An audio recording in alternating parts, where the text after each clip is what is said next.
I am James, 62 years old, and until recently, I believed I had a solid partnership with the woman I married. But when my 93-year-old mother was gasping for air and desperately needed a ride to the hospital, my wife of 15 years refused to hand over her car keys. She did not even look up from her phone as she told me it was not her problem and to figure it out. I simply said okay, wrapped my mother in my coat, and carried her into the pouring rain, while my wife drove off to a country club brunch. What I discovered at the hospital that day changed my life forever and set into motion a reckoning she never saw coming. Before I continue this story, let me know where you are watching from in the comments below. Hit like and subscribe if you have ever had to stand up to someone who took your love for granted. The morning started like an absolute nightmare. My mother Betty had been living in a premium assisted care facility, but she was staying with us for the weekend for a family visit. She is 93, fragile as spun glass, but usually full of a quiet, enduring spirit.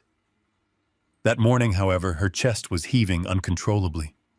She clutched her heart, her face turning a terrifying shade of pale, and her breathing became shallow and ragged. I knew the signs immediately. She needed her cardiologist, and she needed him right now. Panic gripped my throat as I ran to the garage, only to be met with a cruel reminder of my own bad luck. My sedan was sitting on cinder blocks, half disassembled, waiting for a specialized alternator part that was delayed in shipping. It was completely undrivable. I sprinted back inside, my heart hammering against my ribs. I rushed into the kitchen where my wife Linda was casually sipping a mimosa. She was fully dressed in crisp white linen trousers and a silk blouse, her hair perfectly styled for her weekly Sunday brunch at the local country club. We had been married for 15 years, a decade and a half of building a comfortable life together, or so I thought. I approached the marble island, my voice thick with urgency, and asked her for the keys to her luxury SUV. I explained that my mother was struggling to breathe and that I needed to rush her to the emergency room immediately. Linda did not even flinch.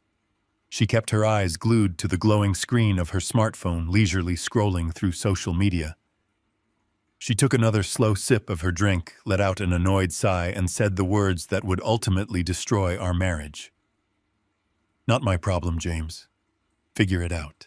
I stood there frozen for a fraction of a second. I looked at the woman I had shared my bed with, the woman whose lavish boutique business I had supported, the woman whose lifestyle I had completely funded. I looked for a trace of empathy, a flicker of humanity, but there was nothing. Just cold, calculating indifference. I did not yell. I did not argue. I simply looked at her and said a quiet, steady, "Okay." I turned on my heel and ran back to the guest room. The sky outside had opened up into a torrential downpour, the rain lashing against the windows like a warning. I gently lifted my mother from the bed. She weighed almost nothing, her delicate frame shivering in my arms. I wrapped her securely in my heavy wool winter coat, trying to shield her from the impending storm. I pulled out my phone and ordered a rideshare, opting for the fastest possible pickup. But in this weather, the wait time was agonizingly long. I carried her out to the front porch, the freezing rain blowing sideways, soaking my shirt and chilling me to the bone. As I stood there holding my gasping mother, trying to whisper words of comfort over the roar of the storm, the garage door opened. Linda backed her pristine, fully loaded SUV out into the driveway. She did not pause. She did not roll down the window to check if my mother was still breathing. She simply adjusted her sunglasses, splashed through a massive puddle that soaked the bottom of my trousers, and drove off toward her champagne brunch. She discarded us with an ease that chilled me far more than the freezing rain. The rideshare finally arrived, agonizing minutes later. The driver, a kind young man, took one look at my mother's pale face and sped toward the hospital with his hazard lights flashing. Sitting in the back seat, holding my mother's trembling, frail hand, my mind raced. I thought about the logistics firm I had built from the ground up and sold 5 years ago. I spent 3 decades navigating impossible supply chain disasters, managing hundreds of employees, and solving crises that would break most people. I was a provider. I was a protector. I built a fortress of financial security precisely so the people I loved would never have to suffer a moment of panic. Yet here I was, riding in the back of a stranger's car, soaked to the bone, entirely powerless, as my wife drove away in a vehicle I had purchased for her with cash. The bitter irony burned in my chest. I had always assumed Linda and I were navigating this life as partners. I knew she had expensive tastes and a penchant for the finer things in life, but I believed her coldness was just a defense mechanism, a quirk of her personality. I never realized it was pure, unadulterated malice. We arrived at the emergency cardiology department. The clinical smell of antiseptic and the harsh glare of fluorescent lights greeted us as a team of nurses immediately took charge. They placed Betty on a gurney, attached an oxygen mask to her face, and wheeled her quickly through the swinging double doors into the back for immediate stabilization. I was left standing alone in the waiting area, my clothes dripping wet, my heart still racing from the adrenaline of the morning. I walked over to the reception desk to handle the admission paperwork. The receptionist, a woman in her 50s, with sympathetic eyes, typed my mother's name into the system. She frowned slightly, her fingers hovering over the keyboard. She clicked a few more times, her expression turning into one of uncomfortable hesitation. She reached under the counter, pulled out a thick manila envelope, and slid it across the desk toward me. She avoided making direct eye contact as she spoke. "Mr. James," she said softly, "the billing department from your mother's care facility actually forwarded this to our network last week. They said to hand it to you personally the next time she was brought in." My brow furrowed in confusion. I took the envelope. It was surprisingly heavy. I broke the seal and pulled out a stack of documents printed on bright red paper. The bold black letters at the top of the first page screamed at me.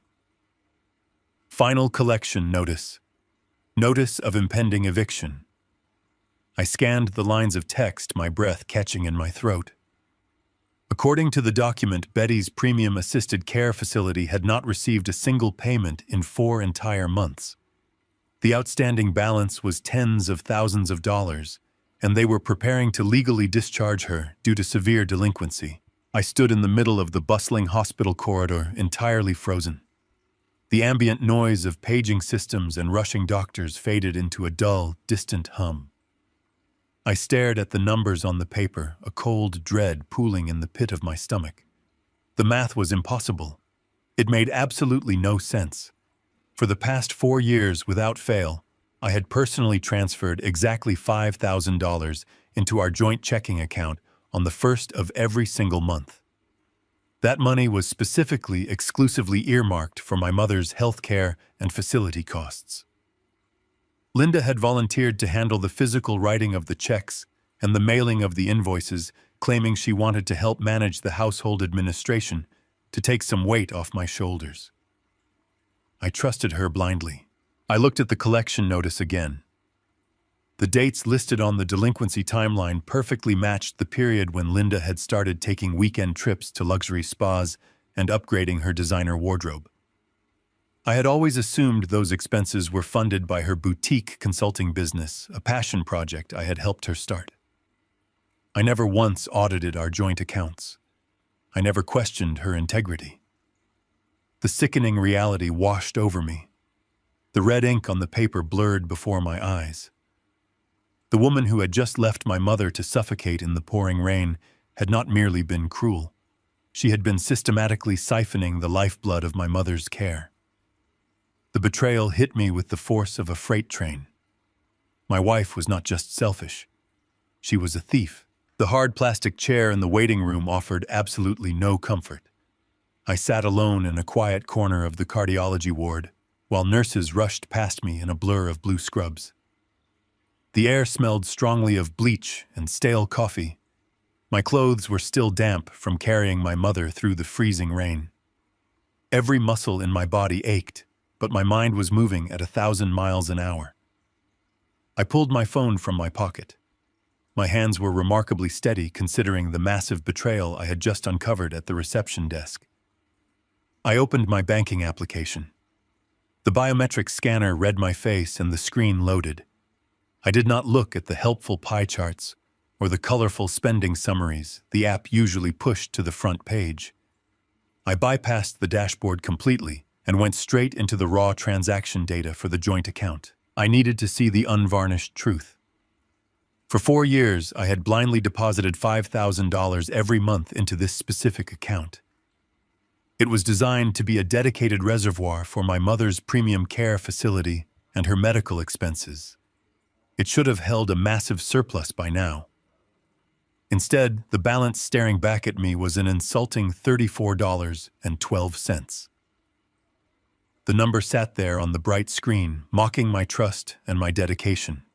I felt a cold, heavy knot form in the pit of my stomach. Before I retired, I spent 30 years building and running one of the most successful logistics firms in the state.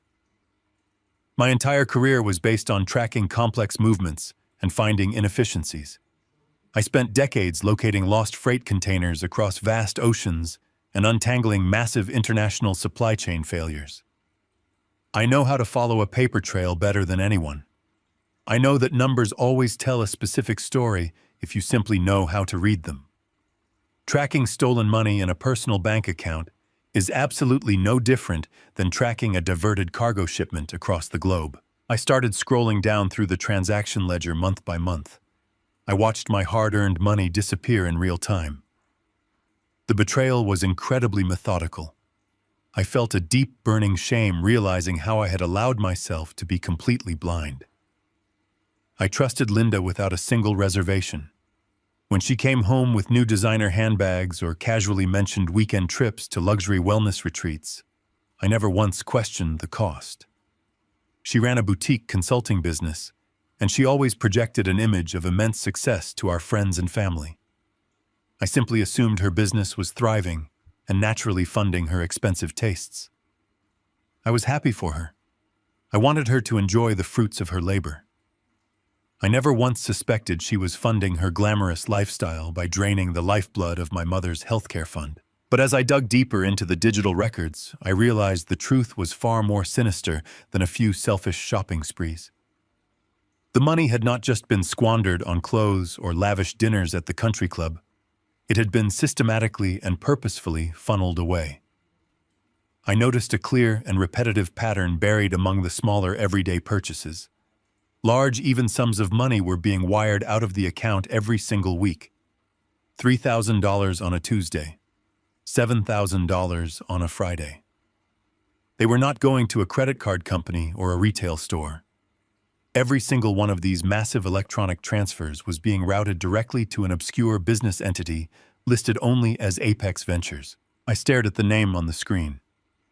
Apex Ventures. It was a classic shell company structure.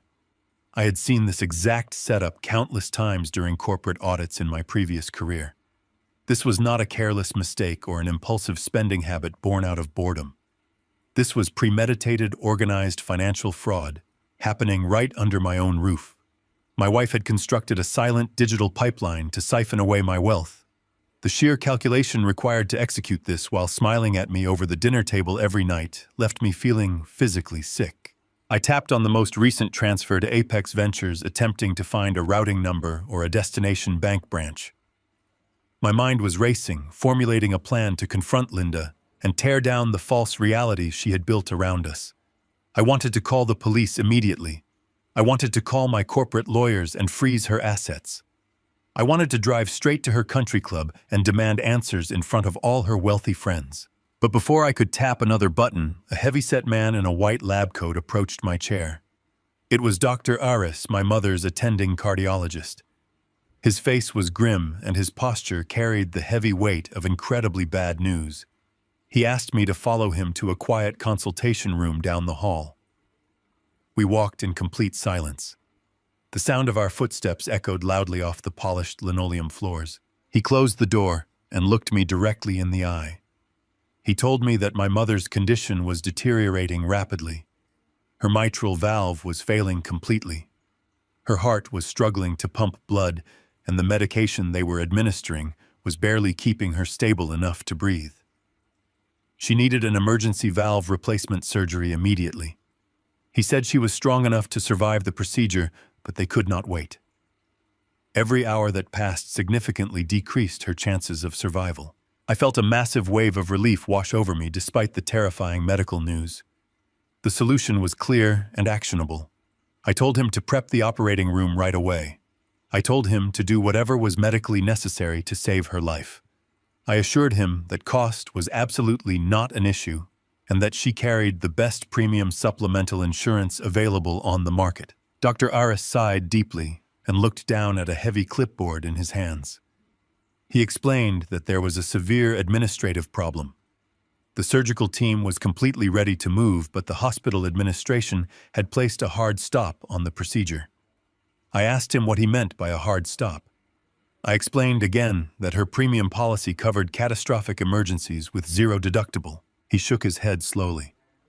He told me that the billing department had run her information through the national database multiple times to be sure.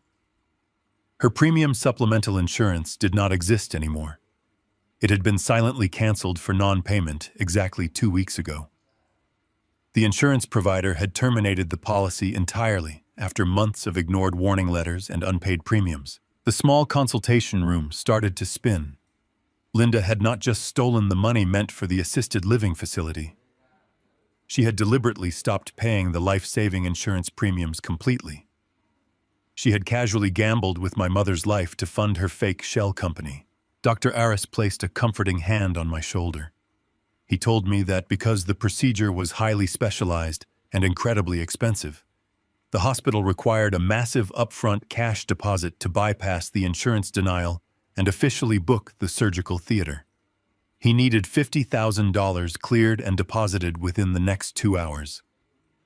If the funds were not secured, the hospital administration would force him to transfer my mother to a state-run palliative care ward, where she would only receive basic comfort measures until her heart finally gave out. I stood in the room completely numb.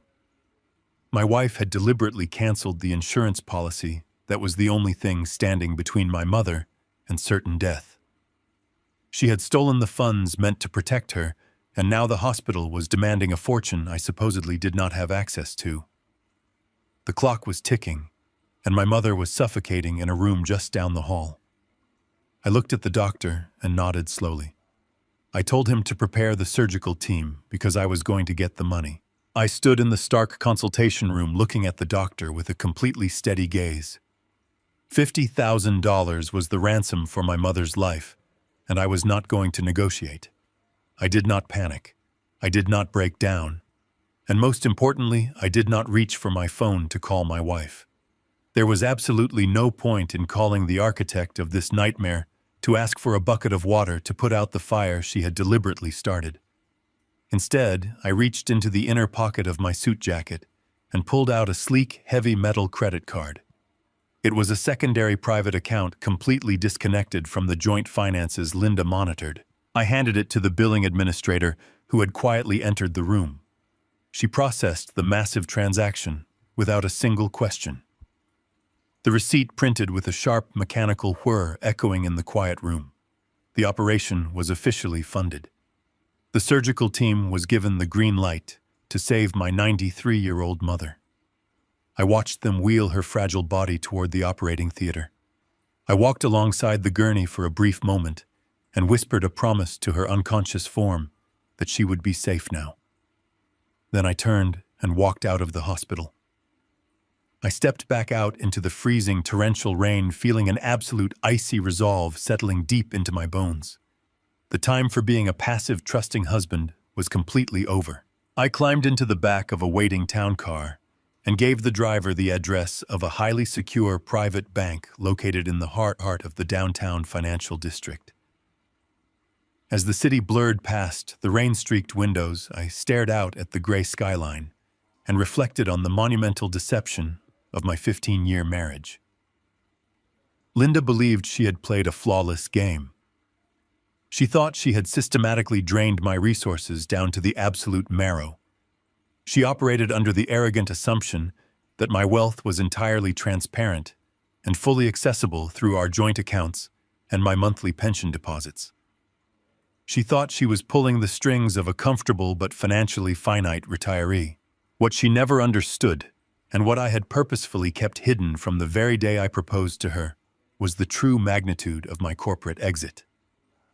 3 decades of building a logistics empire from the ground up had taught me one undeniable lesson about human nature and risk management. You always protect your most valuable cargo. Before we exchanged our vows, I took the massive multi-million-dollar buyout from the sale of my company and legally locked it away inside an ironclad blind trust. I wanted a marriage built on mutual affection, not a partnership based on a financial power dynamic. I gave Linda a beautiful home, a generous lifestyle, and complete access to what appeared to be a very healthy retirement income. But the true fortress of my wealth remained entirely out of her sight. She never knew about the offshore accounts. She never knew about the diversified real estate holdings. And she certainly never knew about the private vault. The car pulled up to a discreet, monolithic building with unmarked bronze doors. I stepped out into the rain and approached the entrance. The security detail recognized me immediately. I was escorted past the public lobbies and guided down to the subterranean levels of the facility. The air down here was climate-controlled and carried the faint metallic scent of highly guarded wealth. A senior vault manager greeted me with a silent nod, guiding me through the biometric scanners and the heavy steel retinal security gates. I walked into the private viewing room, a soundproof chamber lined with rich mahogany paneling and a thick leather armchair. The manager brought in my heavy steel deposit box, placed it gently on the table, and left the room, securing the heavy door behind him. I was completely alone with the true architectural blueprints of my life. I opened the box and began pulling out the core financial documents. My immediate goal was simple and practical. I needed to liquidate a highly liquid asset, perhaps some municipal bonds or a short-term certificate of deposit, to immediately replenish the massive sum I had just dropped on my private credit card for the emergency surgery. I also needed to establish a dedicated, untouchable medical trust for my mother to ensure her premium care facility was fully funded for the next 10 years. I powered on the highly secure banking terminal integrated into the mahogany desk to execute the transfers. The glowing screen was the only source of bright light in the dim, quiet room. As the encrypted dashboard loaded my portfolio, a blinking red notification caught my eye. It was an urgent alert triggered by my premium identity protection service, a service connected directly to my social security number. I clicked the alert, feeling a strange prickle of unease radiating down my neck. The screen refreshed, displaying a recent hard inquiry on my credit file, followed immediately by the registration of a massive new debt. I leaned closer to the monitor, my eyes scanning the digital paperwork. A home equity line of credit had been taken out for an absolutely staggering amount of money. I looked at the collateral attached to the loan, and my blood ran completely cold. It was the summer cabin in the mountains. The cabin was a cherished family heirloom built by my grandfather and passed down to me, a sacred place holding decades of irreplaceable memories. It was where my father taught me how to fish and where I went to find peace after selling my company. It was an asset I owned outright, completely free and clear of any mortgages. Someone had leveraged my family history for an enormous sum of cash. I pulled up the digitized scan of the finalized loan document provided by the Credit Monitoring Bureau. I scrolled down page after page of legal jargon until I reached the final authorization section where the signatures were required. There was my name printed clearly in black ink. I stared at the signature, dissecting every loop and curve. It looked incredibly similar to my handwriting, but I knew instantly that I had never signed this document. The loop on the capital letter was slightly too narrow. The angle of the final stroke was completely wrong. It lacked the natural fluid pressure I apply when holding a pen. It was a forgery. An absolute brazen felony forgery. Linda had not just been siphoning cash from our checking account. She had not just canceled my mother's life-saving insurance. She had committed massive federal mortgage fraud against my family legacy. The stakes had just multiplied exponentially, and my wife had just handed me the very weapon I needed to destroy her completely. The hard plastic chair in the diner booth squeaked under my weight as I slid in. I had left the private bank vault with the forged loan documents safely copied to an encrypted drive in my pocket. The freezing rain was still coming down in heavy gray sheets outside the window, but I barely felt the cold anymore. My mind had completely shifted gears. The shock and the grief of the morning had burned away, leaving nothing but a razor-sharp, absolute focus. I was no longer the betrayed husband or the terrified son. I was the logistics executive who had spent 3 decades crushing corporate rivals and dismantling supply chain monopolies. I needed a weapon, and I knew exactly who to call. I sat in the back of the town car earlier and dialed a number I had not used in 5 years. The phone rang exactly twice before a gravelly voice answered. It was Collins. During my corporate days, Collins was not just an accountant. He was a forensic financial predator. When millions of dollars vanished from international shipping manifests, or when a rival company attempted a hostile takeover, hiding behind shell corporations, Collins was the man I unleashed to find the money. He did not care about feelings or excuses. He only cared about the mathematical truth. I told him I needed his absolute priority and that I was dealing with massive domestic fraud involving my personal estate. He gave me an address and hung up. 2 hours later, I walked into this dimly lit diner on the industrial outskirts of the city. The air inside smelled of stale coffee, fried onions, and damp wool. The neon sign buzzing outside flickered, casting harsh red shadows across the cracked vinyl. It was a gritty, forgotten place sitting far beyond the manicured zip codes and luxury country clubs that my wife Linda frequented. There was absolutely zero chance of running into anyone from her elite social circle here. Collins was sitting opposite me, completely obscured by the shadows. He looked exactly the same as he did 5 years ago. Sharp eyes, a graying beard, and a posture that radiated intense, focused energy. He did not offer a handshake or pleasantries. He simply opened a thick, unmarked manila dossier and pushed it across the sticky table. I had sent him the name of the shell company and the forged loan documents while I was on my way. He had already torn the corporate veil completely to shreds. He spoke in a low, rapid-fire monotone. Apex Ventures was not a sophisticated offshore tax haven. It was a sloppy, desperate domestic limited liability company registered just out of state. Collins had traced the incorporation documents, the registered agents, and the ultimate beneficial owners in less than an hour. He flipped open the dossier and pointed a calloused finger at the highlighted names on the second page. The names hit me with the force of a physical blow. The company was registered to Tyler and his wife, Rachel. Tyler was Linda's 35-year-old son from her previous marriage. He was a man who had spent the last decade wearing expensive turtlenecks and pitching buzzword-heavy business ideas at every family Thanksgiving dinner. Linda always coddled him, treating him like a misunderstood genius who was always just one big break away from changing the world.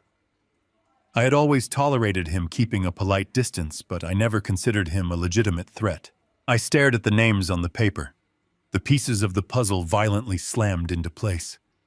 Linda had not been stealing my mother's healthcare funds to buy designer shoes or fund secret vacations. She was systematically bleeding my 93-year-old mother dry to bankroll her adult son's vanity project. She had watched my mother gasp for air this morning, completely aware that she had stolen the very money meant to keep her alive, all to fund Tyler's delusions of grandeur. Collins did not let me linger on the emotional betrayal. He tapped the paper, demanding my attention. He explained that Tyler had launched a tech startup 2 years ago, attempting to build an artificial intelligence platform for retail logistics. The irony was incredibly bitter. He was trying to play in the exact industry I had dominated for 30 years, but he had absolutely no idea what he was doing.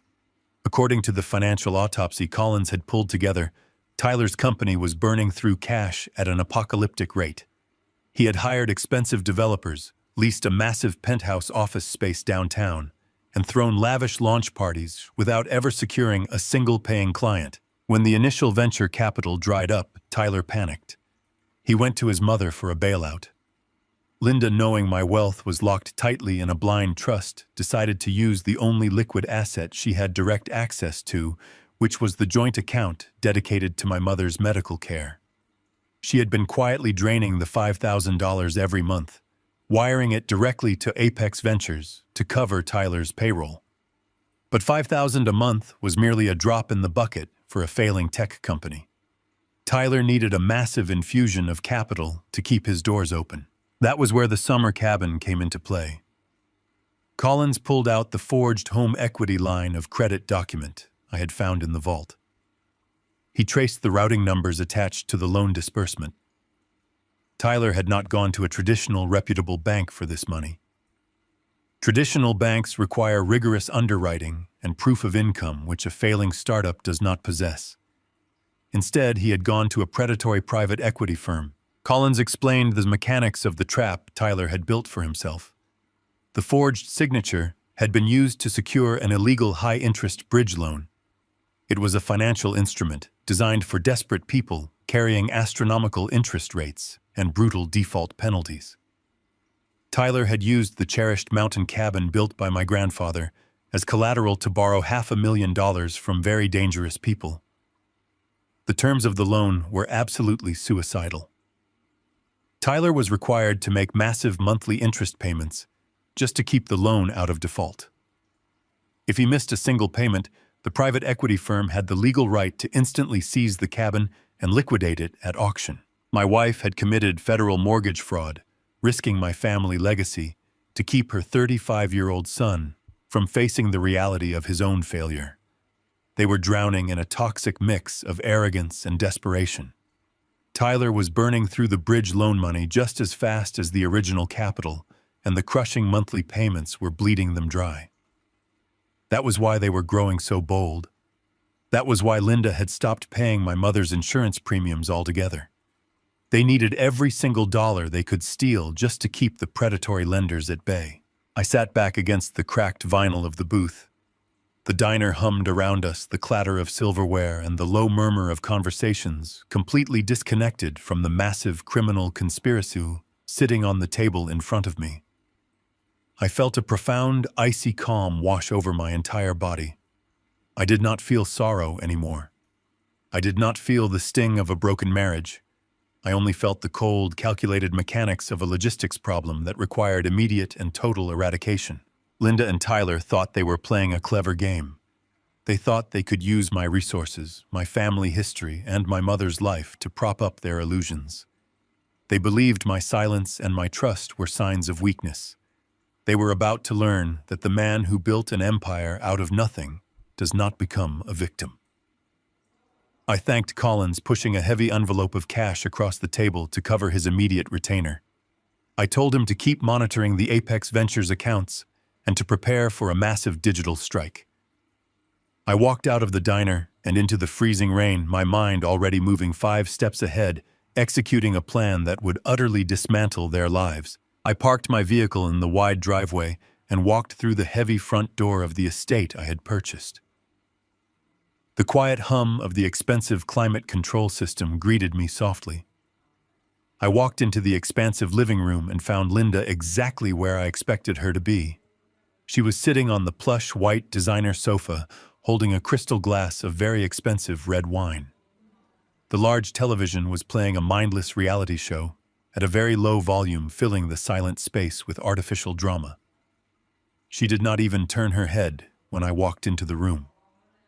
She did not ask about my mother or her current condition in the hospital. She did not ask if the emergency open-heart surgery was successful or if I needed any emotional support after a terrifying morning. She simply took another slow sip of her wine and continued watching the bright screen in front of her. The sheer magnitude of her indifference was almost breathtaking to witness in person. A day ago, this absolute lack of empathy would have broken my heart into pieces. Now, it merely confirmed that my devastating plan was absolutely necessary and completely justified. I forced my shoulders to slump forward in a posture of complete surrender.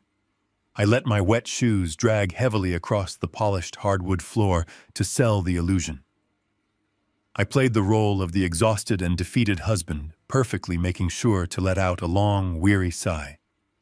I told her I was going to my study to rest because it had been a very long and stressful day.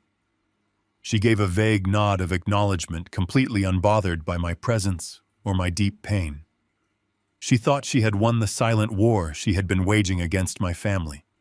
She thought I was just a tired old man who would blindly continue funding her glamorous delusions without asking any difficult questions. I closed the heavy oak door of my private study behind me and turned the brass lock until it clicked softly into place. The performance was over. The systematic dismantling of her life was about to begin. I sat down at my heavy mahogany desk and powered on my private encrypted computer terminal. The soft blue light of the monitor illuminated the dark room, casting long, rigid shadows against the wooden bookshelves lining the walls. I did not feel angry or betrayed anymore. I felt cold and incredibly precise, like a surgeon holding a scalpel. I opened the secure web portals for the 3 major national credit bureaus one by one. With a few deliberate keystrokes, I initiated a hard security freeze on my entire Social Security number and my comprehensive credit profile. I locked down every single avenue of new debt and credit verification across the entire country. Anyone attempting to pull my credit report or verify my financial standing for any type of loan would hit a solid digital brick wall immediately. The system confirmed the security freezes one by one with small green check marks appearing on the screen. Next, I opened the digital portal for the luxury automotive leasing company. 2 years ago, Linda had convinced me to act as a financial guarantor for Tyler to secure the lease on an incredibly expensive imported sport utility vehicle. She claimed her son just needed a tiny financial boost to his credit profile to get his revolutionary business off the ground. I navigated to the guarantor administration page hidden within the leasing portal. I submitted the formal legal forms to immediately sever my liability and withdraw my status as a primary guarantor, citing suspected financial fraud and the unauthorized use of my personal collateral in outside business ventures. The leasing company algorithms registered the legal withdrawal, instantly updating the contract terms in real time.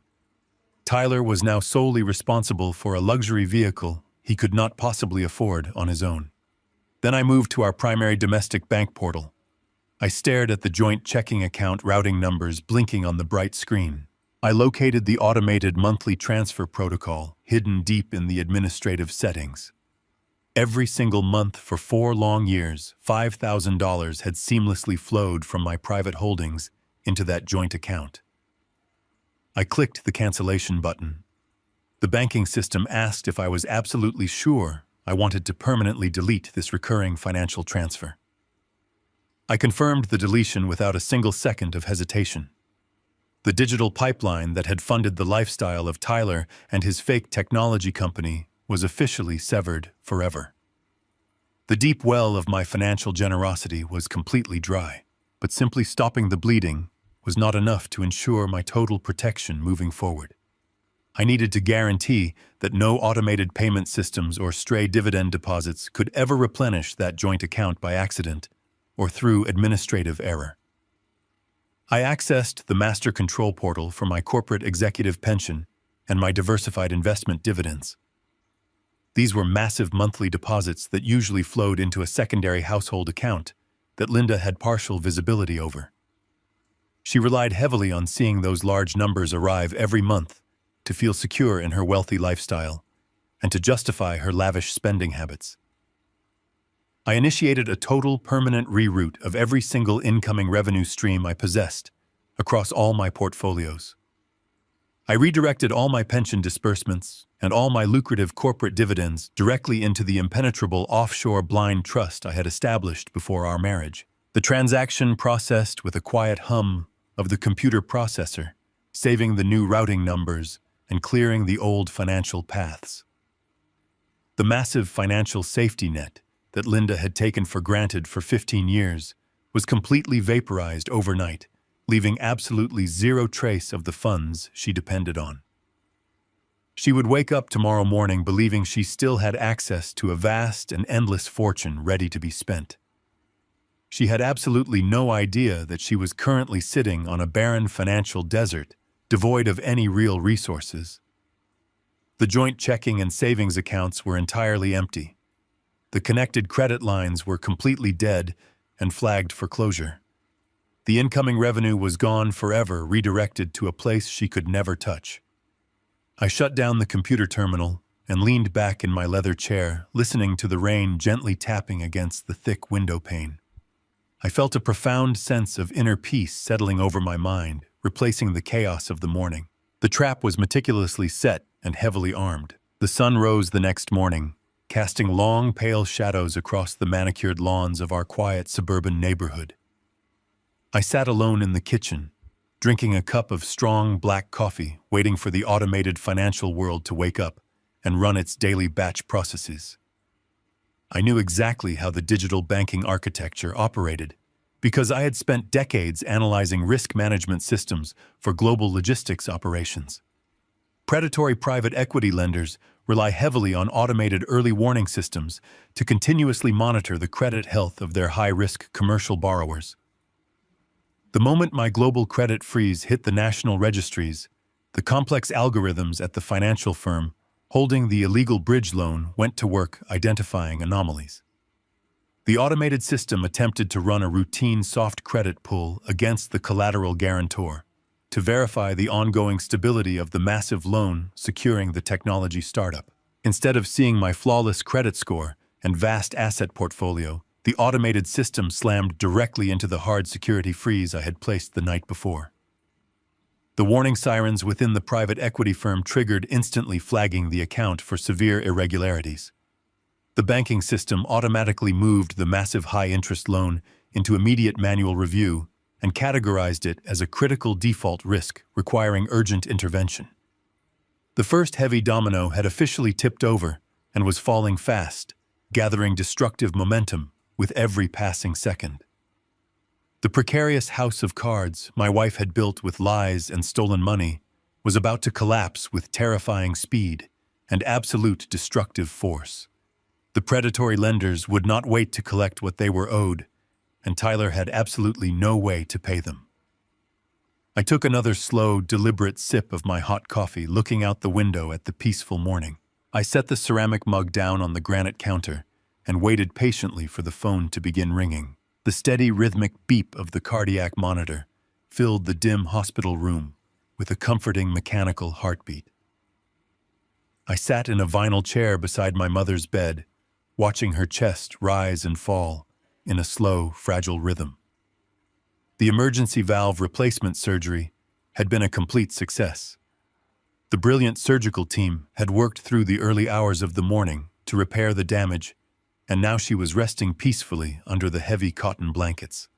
The pale morning light filtered through the horizontal blinds, casting long, soft shadows across her sleeping face. I held her thin, papery hand in mine, feeling an immense, overwhelming wave of gratitude wash over my tired soul. I had spent my entire life building logistical empires and accumulating wealth, but sitting in this quiet room, I knew that the $50,000 I had spent to save her life was the only investment that truly mattered. The clinical scent of saline and sterilized linens surrounded us, creating a strange sanctuary of peace far removed from the financial destruction I had unleashed upon my deceitful wife and her parasitic son. As I sat there in the quiet solitude, my cell phone began to vibrate in the breast pocket of my suit jacket. It was a low, insistent buzzing against my ribs. I pulled the device out and stared at the glowing screen. The caller identification displayed my wife's name in bright, harsh letters.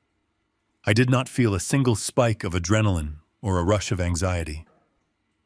I felt absolutely nothing but a cold, detached curiosity. I watched her name flash across the glass surface for a few seconds before the call finally went to voicemail. I placed the phone face up on the small plastic tray table next to the hospital bed. Less than 10 seconds later, the screen illuminated the dark corner of the room again. It was Linda. I watched the phone vibrate silently, shifting slightly across the smooth plastic surface. I let it ring until it disconnected. Then came the third call, then the fourth, then the 10th. For 2 solid hours, the digital onslaught did not stop for a single minute. The screen lit up 50 consecutive times. I sat in the dim hospital room, and watched the silent, frantic visual representation of my wife's absolute psychological collapse. The financial safety net she had taken for granted was completely gone, and she was currently plummeting in a terrifying freefall. I knew exactly what was happening in her world. She had likely tried to use her platinum credit card at her exclusive country club brunch, only to have it brutally declined in front of her wealthy socialite friends. She had likely tried to log into our joint banking accounts to transfer emergency funds, only to find a barren wasteland of zero balances and locked digital doors. The 50 missed calls were not inquiries of love or concern for my mother. They were the desperate, panicked screams of a woman who suddenly realized the invisible golden pipeline she had been secretly drinking from had been permanently severed. I took a slow, deep breath, feeling a profound sense of poetic justice fulfilling the silent promise I had made to myself in the freezing rain just 24 hours ago. When Linda realized her frantic calls were disappearing into the void, the strategy abruptly changed. My cell phone finally went dark and silent, but a moment later the harsh, shrill ring of the actual hospital room landline shattered the peaceful atmosphere. The heavy plastic phone mounted on the wall next to my mother's bed flashed with a red indicator light. Only immediate family members possessed the direct extension to this specific recovery room. I stood up slowly, gently placing my mother's sleeping hand back onto the mattress. I walked over to the wall and lifted the heavy receiver to my ear. I did not say a word. I simply listened to the chaotic background noise on the other end of the line. A voice came through the speaker screaming in an absolute blind panic. It was Tyler. He was hyperventilating, his words tumbling over each other in a frantic, terrified rush. He yelled that he was standing in the driveway of his luxury townhouse and that 2 massive tow trucks were currently dragging his imported sport utility vehicle down the street. The repo men had arrived with aggressive federal orders due to the sudden cancellation of my guarantor status. But the loss of his expensive car was merely the very beginning of his nightmare. He screamed that his corporate payroll provider had just contacted him because the primary operational accounts for his artificial intelligence startup were completely frozen by the private equity lenders. The automated credit sweep had flagged his illegal bridge loan, and the predatory bankers had instantly locked down every single dollar in his corporate ledger to prevent capital flight. Tyler demanded to know what I had done. He shouted that his developers were walking out of the office and that his entire vanity project was collapsing into dust before his very eyes. I stood in the quiet hospital room, listening to a 35-year-old man throw a spectacular financial temper tantrum. He begged me to call the leasing company and reinstate my financial backing. He pleaded with me to wire $100,000 to his corporate accounts immediately to appease the hostile private equity lenders. He promised he would pay me back with massive interest once his imaginary software product launched. I listened to his pathetic, desperate begging, and I felt the same icy resolve I had felt when his mother refused to give me her car keys. I remained completely silent, letting his panicked voice echo through the plastic receiver. When Tyler realized that his begging was met with a terrifying absolute silence, his panic rapidly curdled into a vicious, cornered rage. The facade of the misunderstood tech genius completely melted away, revealing the arrogant, cruel parasite hiding underneath. If I was not going to voluntarily open my wallet to save his failing business, he decided he was going to force my hand through the most despicable means imaginable. His voice dropped to a low, menacing sneer. He told me that his mother had spent years carefully managing the administrative paperwork for my mother's assisted living facility.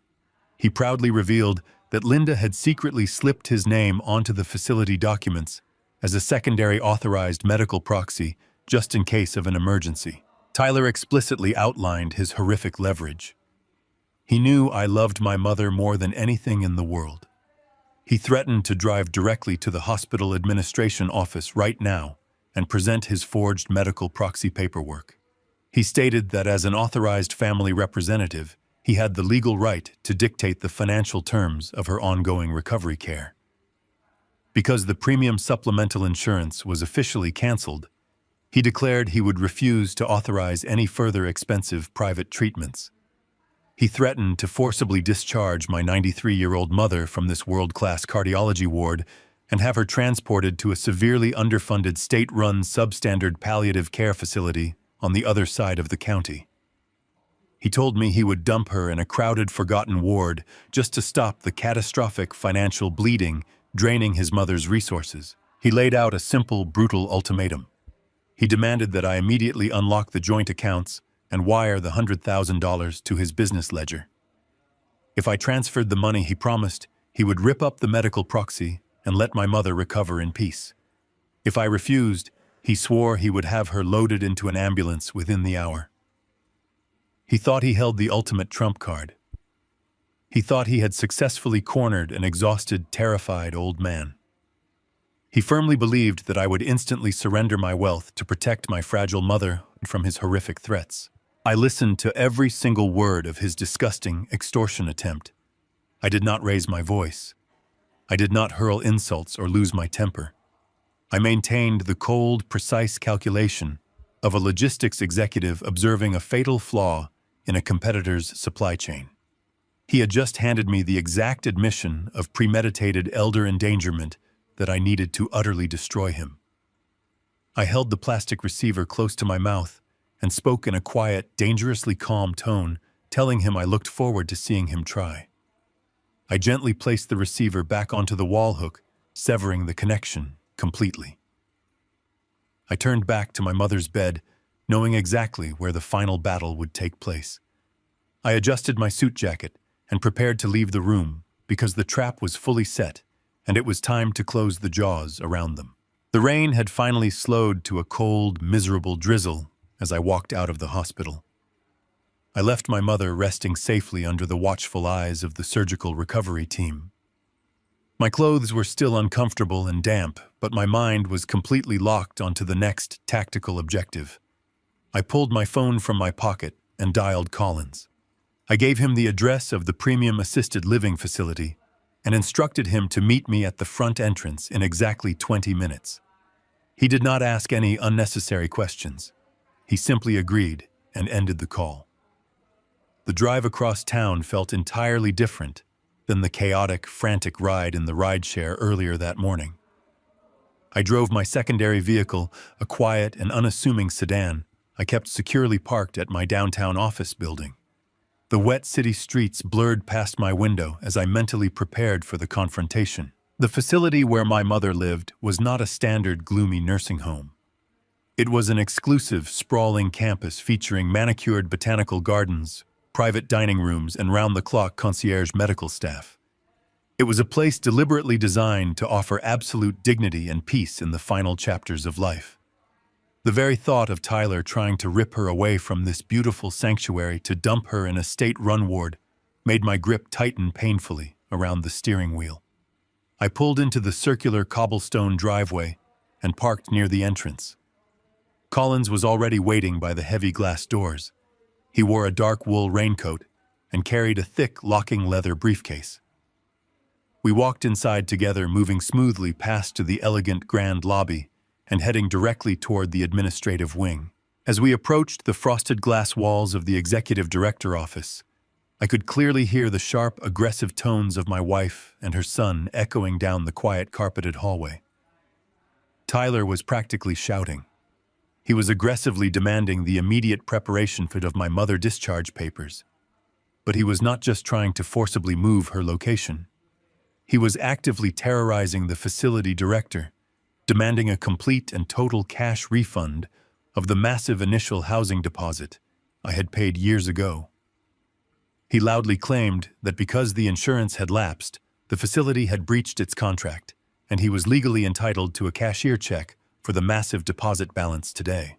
Listening to his arrogant, entitled voice, a very specific and painful memory from 4 years ago clicked perfectly into place. When we first found this premium facility for my mother, the admission process required a mountain of complex legal and financial paperwork. Linda had brought me a hot cup of coffee one evening, gently rubbing my shoulders, and insisted on handling the tedious administrative burden herself. She said I had enough on my plate managing my corporate transition, and she wanted to help out as a loving, supportive wife. I thought it was a beautiful, generous gesture of partnership. I signed exactly where she placed the colorful sticky notes. What I did not know was that she had secretly slipped Tyler into the thick stack of paperwork as a secondary authorized medical and financial proxy. She had deliberately planted a sleeper agent in my mother healthcare directives, patiently waiting for the exact moment they needed absolute leverage or a sudden influx of liquid cash. I placed my hand on the heavy brass door handle and pushed it open. I did not slam the door against the wall. I did not raise my voice or yell. I simply walked into the room with Collins standing like a shadow right behind me. The sudden silence in the executive office was absolutely deafening. Linda was sitting in a plush leather guest chair, her expensive designer purse clutched tightly in her lap. Tyler was standing aggressively over the administrator desk, his face red with manufactured outrage. When they saw me step into the room, all the color instantly drained from Linda's face. Tyler froze completely, his mouth hanging open mid-sentence. The facility director looked up at me with a profound expression of pure relief. She knew me very well, and she knew I would never authorize this kind of chaotic, hostile disruption. Tyler recovered his fake bravado surprisingly quickly. He puffed out his chest and told me I was too late, claiming he was already executing his legal rights as the secondary proxy to manage my mother failing estate and cut unnecessary costs. I looked at him with complete icy indifference. I did not engage with his childish, pathetic posturing. Instead, I simply nodded to Collins. The forensic accountant stepped forward, opened his heavy locking leather briefcase and pulled out a thick stack of documents bound in a dark blue legal cover. He dropped the file directly onto the center of the administrator desk with a heavy, satisfying thud. I calmly advised the director to review the ownership registry included in the very first section. Tyler scoffed loudly, crossing his arms, completely unaware of the devastating trap he was currently standing in. I looked directly at Linda as I explained the absolute reality of the situation to the entire room. I told them that I had never paid a standard rental deposit for a basic lease agreement. 10 years ago, long before Linda ever offered to help out with the daily administrative paperwork, I used my offshore blind trust to purchase that specific luxury unit outright. It was a privately owned condominium located within the healthcare campus, fully deeded and registered to the trust. The facility had absolutely no financial leverage over the property, and there was no massive rental deposit to magically refund to a screaming relative. Tyler's secretly forged proxy was legally null and completely useless because he was attempting to authorize the sale and discharge of a private real estate asset he had absolutely no legal connection to. I watched the devastating realization wash over my wife in real time. Linda stared at the thick blue folder on the desk, her eyes wide with absolute horror. She suddenly understood the catastrophic magnitude of her miscalculation. She realized that I knew everything about the forged proxy documents, the purposefully canceled insurance policy, and her desperate immediate need for liquid cash. The invisible, impenetrable fortress of my blind trust had just materialized right in front of her, crushing her entire extortion plan into fine dust. She sank deeper into the leather guest chair, completely paralyzed by the sudden brutal exposure of her deep betrayal. She knew the golden goose was dead, and she was staring at the man holding the weapon. But Tyler did not possess his mother's sense of self-preservation. The predatory bridge loan he had illegally taken out against my summer cabin was suffocating him. The repo men had already taken his luxury vehicle, and his fake technology startup was entirely dead. He was completely cornered and operating on blind, toxic desperation. Instead of retreating gracefully from the office, he doubled down with a vicious, terrifying threat. He slammed his hands flat onto the wooden desk and leaned toward me, his face twisted with pure, malicious rage. He told me that my little paperwork trick would not save my money for long. He shouted that my recent behavior was clearly erratic and highly irrational. He declared that secretly hoarding assets in blind trusts and suddenly isolating myself from my loving family were obvious, undeniable signs of severe cognitive decline. He pointed a shaking, angry finger directly at my chest and threatened to drag me into family court by the end of the week. He promised to hire the most ruthless legal team in the state to formally declare me mentally incompetent due to senile paranoia. He explicitly stated that once a sympathetic judge granted him full legal guardianship over my life, he would completely dismantle the blind trust, seize total control of my entire estate, and liquidate every single asset I had ever built to protect the family from my supposed insanity. He smiled a cruel, wicked smile, truly believing he had found the ultimate loophole to steal my life. I looked at Tyler as his vicious threat hung heavy in the sterile air of the administrator office. He truly believed he had dealt a killing blow. A week ago, I would have unleashed a fury so absolute it would have shattered the windows. But a week ago, I still believed in the sanctity of my family. Now I was operating with the cold precision of a predator, stalking its prey. I needed him to commit entirely to his catastrophic trajectory. So I let my shoulders collapse forward. I allowed my hands to tremble visibly as I gripped the edge of the heavy wooden desk. I widened my eyes to project pure, helpless terror. I stammered a few incoherent words, rubbing my temples as if my mind was suddenly failing me. I looked at Linda with pleading, defeated eyes, begging her to be reasonable. She looked back with a triumphant, cruel smirk. I whispered that I needed time to process everything, that my chest was hurting, and that I just wanted to go home and rest. I practically shuffled out of the room, leaning heavily on Collins for physical support. Tyler laughed behind me, a harsh barking sound of pure arrogance. He thought he had broken me. He thought the rich old man had finally realized he was powerless against a younger, ruthless opponent. The drive back to my empty estate was completely silent. Collins sat in the passenger seat, staring out the window at the gray afternoon. He did not ask why I had surrendered the room. He knew me well enough to understand that my retreat was purely tactical. When a desperate animal thinks it has cornered you, it becomes incredibly careless. I dropped Collins off at his vehicle and drove the rest of the way alone. The massive house felt remarkably hollow when I walked through the front door. The quiet was thick and heavy. I walked directly into the formal dining room. I pulled out the heavy oak chair at the head of the long, polished table. I knew exactly what was coming. Tyler was drowning in a suffocating ocean of predatory debt. The repo men had already taken his car, and the private equity lenders were preparing to seize everything else. He did not have weeks or months to navigate the complex legal labyrinth of family court to declare me mentally incompetent. He needed liquid cash immediately. He needed complete access to my assets tonight. He would try to force my hand while he believed I was still trembling from his threats. I took my smartphone from my jacket pocket.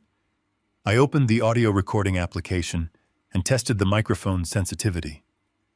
The digital meter bounced responsively, capturing even the quietest whisper in the large, echoing room. I set the phone aside and waited as the evening shadows began to stretch across the hardwood floors. Just after 8 o'clock, the doorbell chimed, echoing sharply through the quiet house. I did not rush to answer it. I walked with slow, deliberate steps, allowing them to wait on the porch. When I finally opened the heavy front door, I was greeted by a scene that perfectly captured their absolute moral decay. Linda stood there wearing a sharply tailored coat, her face arranged in an expression of manufactured sympathy. Tyler hovered right behind her, shifting his weight nervously like a caged animal.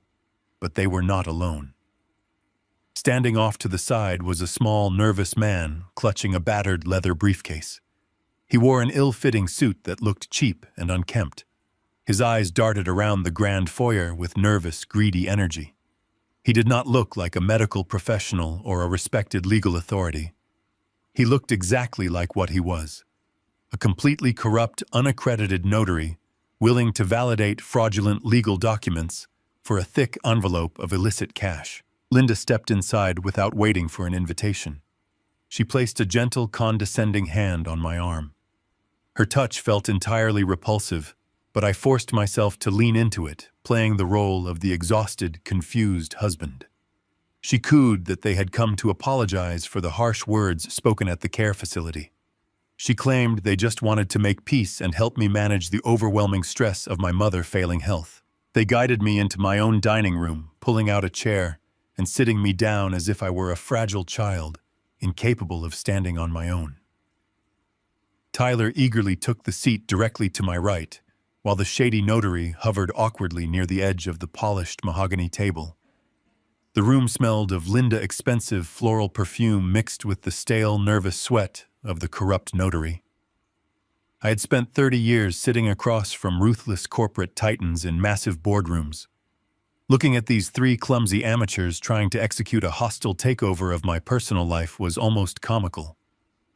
Linda sat across from me, opening her designer purse to retrieve a thick stack of densely printed legal paperwork.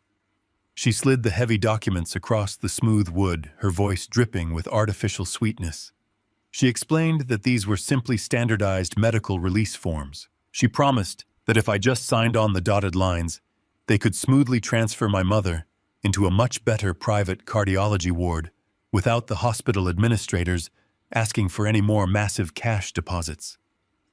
She spoke slowly, over-articulating her words, as if addressing someone suffering from advanced cognitive decline. I stared at the papers. I did not need to read the fine print to know exactly what they had placed in front of me. The bold headers were cleverly disguised, but the dense paragraphs contained sweeping, irrevocable transfer of power clauses. They were not medical release forms. They were comprehensive financial and legal power of attorney documents. If my signature landed on those pages, Tyler and Linda would instantly gain complete, unchecked authority to liquidate my entire estate, override my blind trust, and seize every single asset I had built over 30 years. I let my hands shake visibly as I reached for my smartphone resting in my pocket.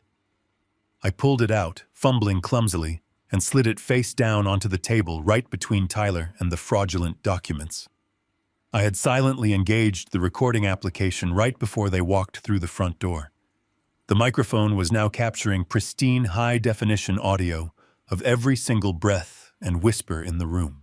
I picked up the heavy brass pen Linda had thoughtfully provided. I let it hover over the signature line, allowing my hand to tremble violently.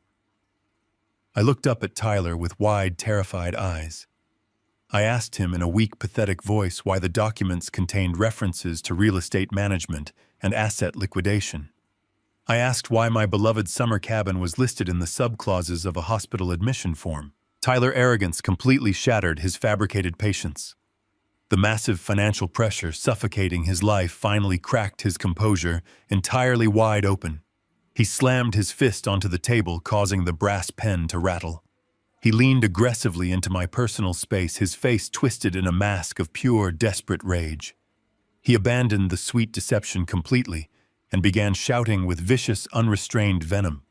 He explicitly stated that he did not care about my mother's medical condition or her hospital ward. He screamed that the moment my signature hit that paper, he was going to legally liquidate the mountain cabin to save his own miserable skin. He bragged about how easy it was going to be to dismantle my entire legacy to pay off the predatory lenders who were currently threatening his life. He openly mocked my supposed senility, laughing at how pathetic it was that I actually believed they came here to help an old woman.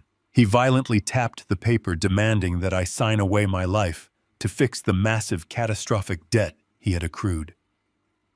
Every single hateful threat, every admission of gross financial manipulation, and every explicit detail of his extortion plot was captured with absolute crystal-clear perfection by the silent device resting inches from his mouth. I just sat there, staring at him, absorbing the full, devastating extent of his confession, while the trap snapped entirely shut. I let the echo of Tyler shouting fade into the heavy silence of the dining room. I shrank back against the high wooden frame of my chair, making my breathing intentionally shallow and rapid. I let my hands quiver uncontrollably over the thick stack of legal documents they had placed before me. I looked up at the two people I had welcomed into my life, projecting the image of a broken, terrified old man who could not comprehend the viciousness of his own family. My voice was nothing but a fragile whisper when I finally spoke. I looked directly at my wife and asked her why they needed the summer cabin in the mountains. I asked her why she would let Tyler threaten the only piece of history my grandfather had left to our family. I begged them to explain how a simple hospital admission form for my mother could possibly require me to sign away a property that had been in my bloodline for 3 generations. I needed them to speak. I needed them to feel so entirely powerful and so completely unopposed that they would eagerly boast about their crimes directly into the hidden microphone of my phone resting face down on the table. The quiet room amplified every sound, and I waited with the patience of a hunter. My calculated display of pathetic weakness was exactly the invitation Linda needed to let her absolute arrogance take complete control. She placed a manicured hand over mine, pressing down with a cold, cruel grip. She leaned across the polished mahogany table, her expensive perfume suffocating the space between us. She told me to stop being so dramatically sentimental about an old, rotting wooden shack in the middle of nowhere.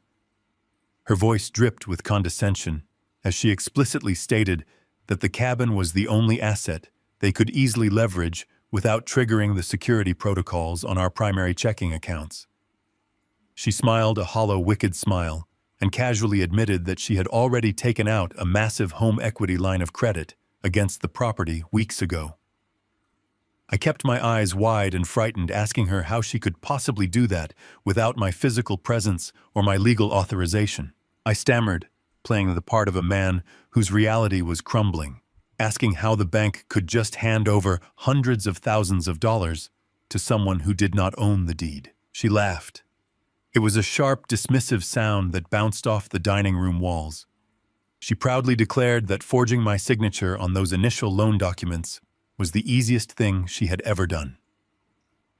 She leaned in closer, entirely unaware that every single syllable of her confession was being digitally preserved in high-definition audio. She justified her massive federal felony with a chilling sense of entitlement. She looked me dead in the eye and stated clearly that I owed her this money. She said she had sacrificed 15 years of her prime living with a man who was obsessed with his logistics company and his fragile, demanding mother. She explicitly said that dealing with my 93-year-old mother was a miserable, suffocating burden, and that the hundreds of thousands of dollars she had illegally siphoned from the mountain cabin was merely her rightful compensation for tolerating my family. She claimed that my mother was going to pass away soon anyway, and that the money tied up in her care was being wasted when it could be used to launch Tyler into the corporate stratosphere. She admitted to the forgery, the theft, and the elder abuse all in one continuous arrogant breath, believing entirely that I was too weak and too senile to ever hold her accountable. I let her finish her vile monologue. I let the silence stretch for several long seconds, allowing the digital recorder to capture the quiet ambient hum of the room, sealing their fate permanently. I looked down at the heavy brass pen resting in my trembling fingers. The performance had reached its perfect conclusion. They had handed me the exact weapon I needed to destroy them completely. I slowly rolled the pen between my thumb and forefinger. The violent shaking in my hands instantly ceased. I deliberately placed the cap back onto the brass pen until it clicked with a sharp, definitive sound. That small metallic click was the loudest noise in the room, signaling the absolute end of my tolerance. I sat up perfectly straight in my heavy oak chair, squaring my shoulders and shedding the pathetic facade I had worn all evening. The sudden physical transformation in my posture caught them completely off guard. I looked at Tyler, and then I looked at Linda. My voice was no longer a fragile whisper. It was the deep, resonant, and commanding tone of a man who had spent 3 decades dominating corporate boardrooms and crushing hostile takeovers. I pushed the fraudulent power of attorney documents back across the polished table.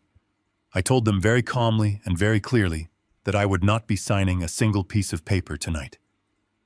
I told them that my mother would remain exactly where she was receiving the best medical care possible, and that my family legacy would not be liquidated to save a failing technology startup run by a man who had absolutely no idea how to build a real business. I locked eyes with my wife and told them both to get out of my house immediately. The sudden shift in my demeanor hit them like a physical blow. Linda gasped, pulling her hand back as if she had been burned by the sudden heat of my authority. Her arrogant smile vanished entirely, replaced by a look of profound confusion and rising panic. She finally realized that she was not dealing with a confused elderly man. She was looking at the logistics executive who had meticulously engineered her downfall over the past 48 hours. But Tyler was far too desperate and far too arrogant to recognize the immense legal danger he was currently standing in. The crushing weight of the predatory loans and the frozen bank accounts had completely stripped away his ability to think rationally.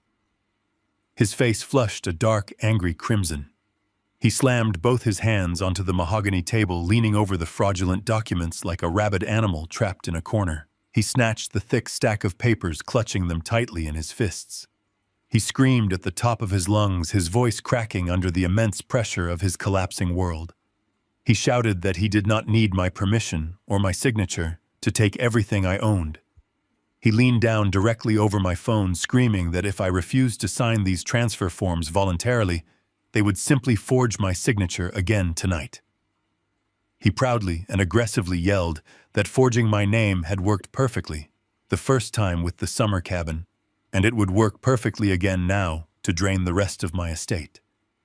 He explicitly stated that they were going to duplicate my handwriting on every single page of the power of attorney transfer and march into the bank tomorrow morning to seize total control of my assets. He demanded that the corrupt notary pack up his briefcase because they had everything they needed to finish the job without my pathetic cooperation. Tyler grabbed his mother by the arm, pulling her roughly toward the front foyer. Linda stumbled behind him, her eyes wide with a sudden, terrifying realization that they had just made a catastrophic error. She tried to look back at me, perhaps finally sensing the invisible trap closing around them, but Tyler dragged her out of the dining room before she could speak. The corrupt notary scrambled after them, practically running out the front door into the cold night, terrified of being implicated in a confrontation that had escalated far beyond his simple cash bribe.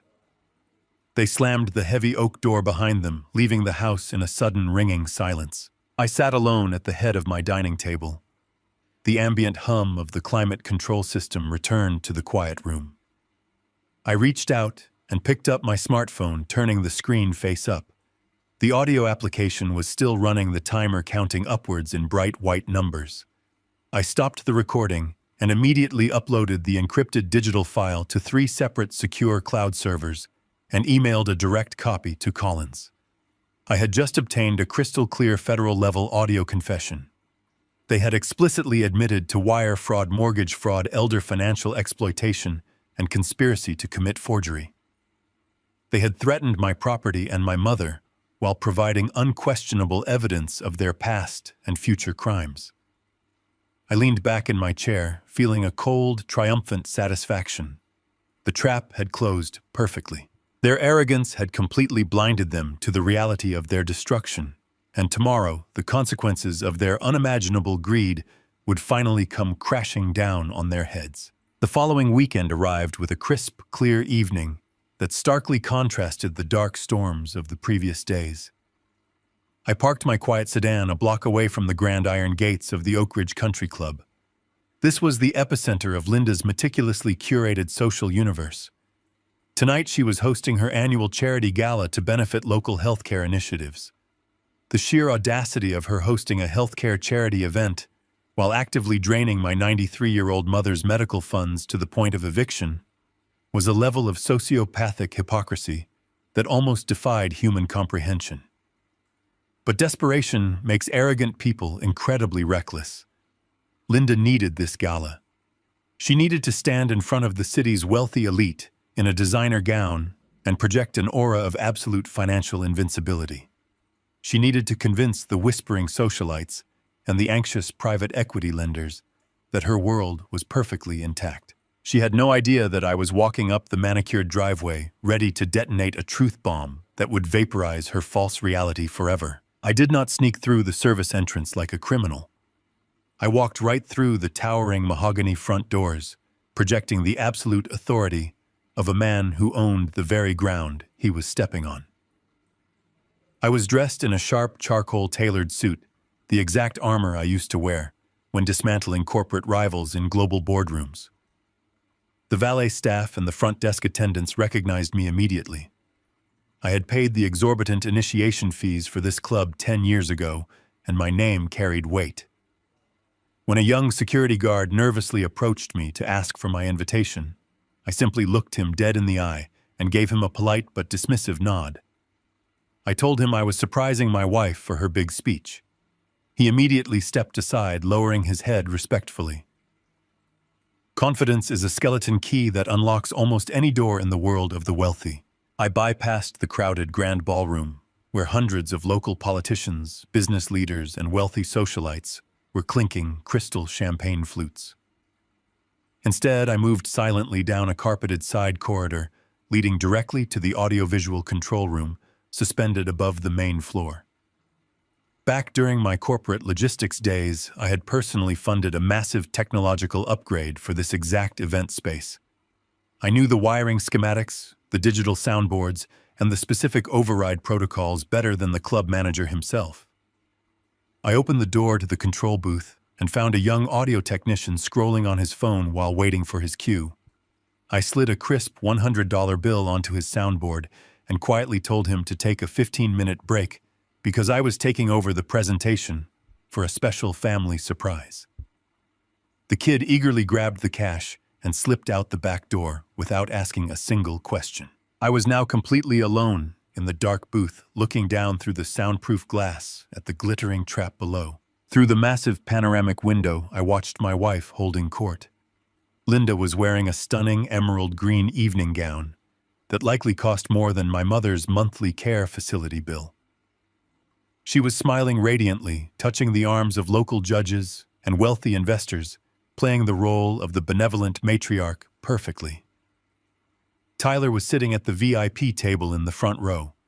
He was wearing an expensive tuxedo, but I could see the thick layer of nervous sweat glistening on his forehead, even from the second floor. His leg was bouncing uncontrollably under the table. The repo men had taken his car, the banks had frozen his accounts, and he was currently drowning in predatory debt, but he was desperately trying to smile and drink his scotch as if he were a triumphant tech billionaire. The heavy velvet curtains parted, and the club manager tapped a microphone to gather the attention of the crowded room. The low murmur of hundreds of conversations faded away as Linda gracefully climbed the steps to the main stage. The spotlight hit her perfectly, making the stolen diamonds around her neck sparkle. She grasped the microphone with both hands and began to deliver a sickeningly sweet speech about the profound importance of family sacrifice and the moral duty of caring for the vulnerable members of our society. She actually managed to force a single fake tear to roll down her cheek as she spoke about the exhausting emotional toll of managing elderly health care. It was a masterful theatrical performance designed to extract maximum sympathy and maximum charitable donations from the wealthy audience. She concluded her sickening monologue by announcing a special tearjerker video presentation showcasing the beautiful charitable heart of her boutique consulting firm. The audience erupted into polite applause. The lights in the grand ballroom gracefully dimmed to absolute black.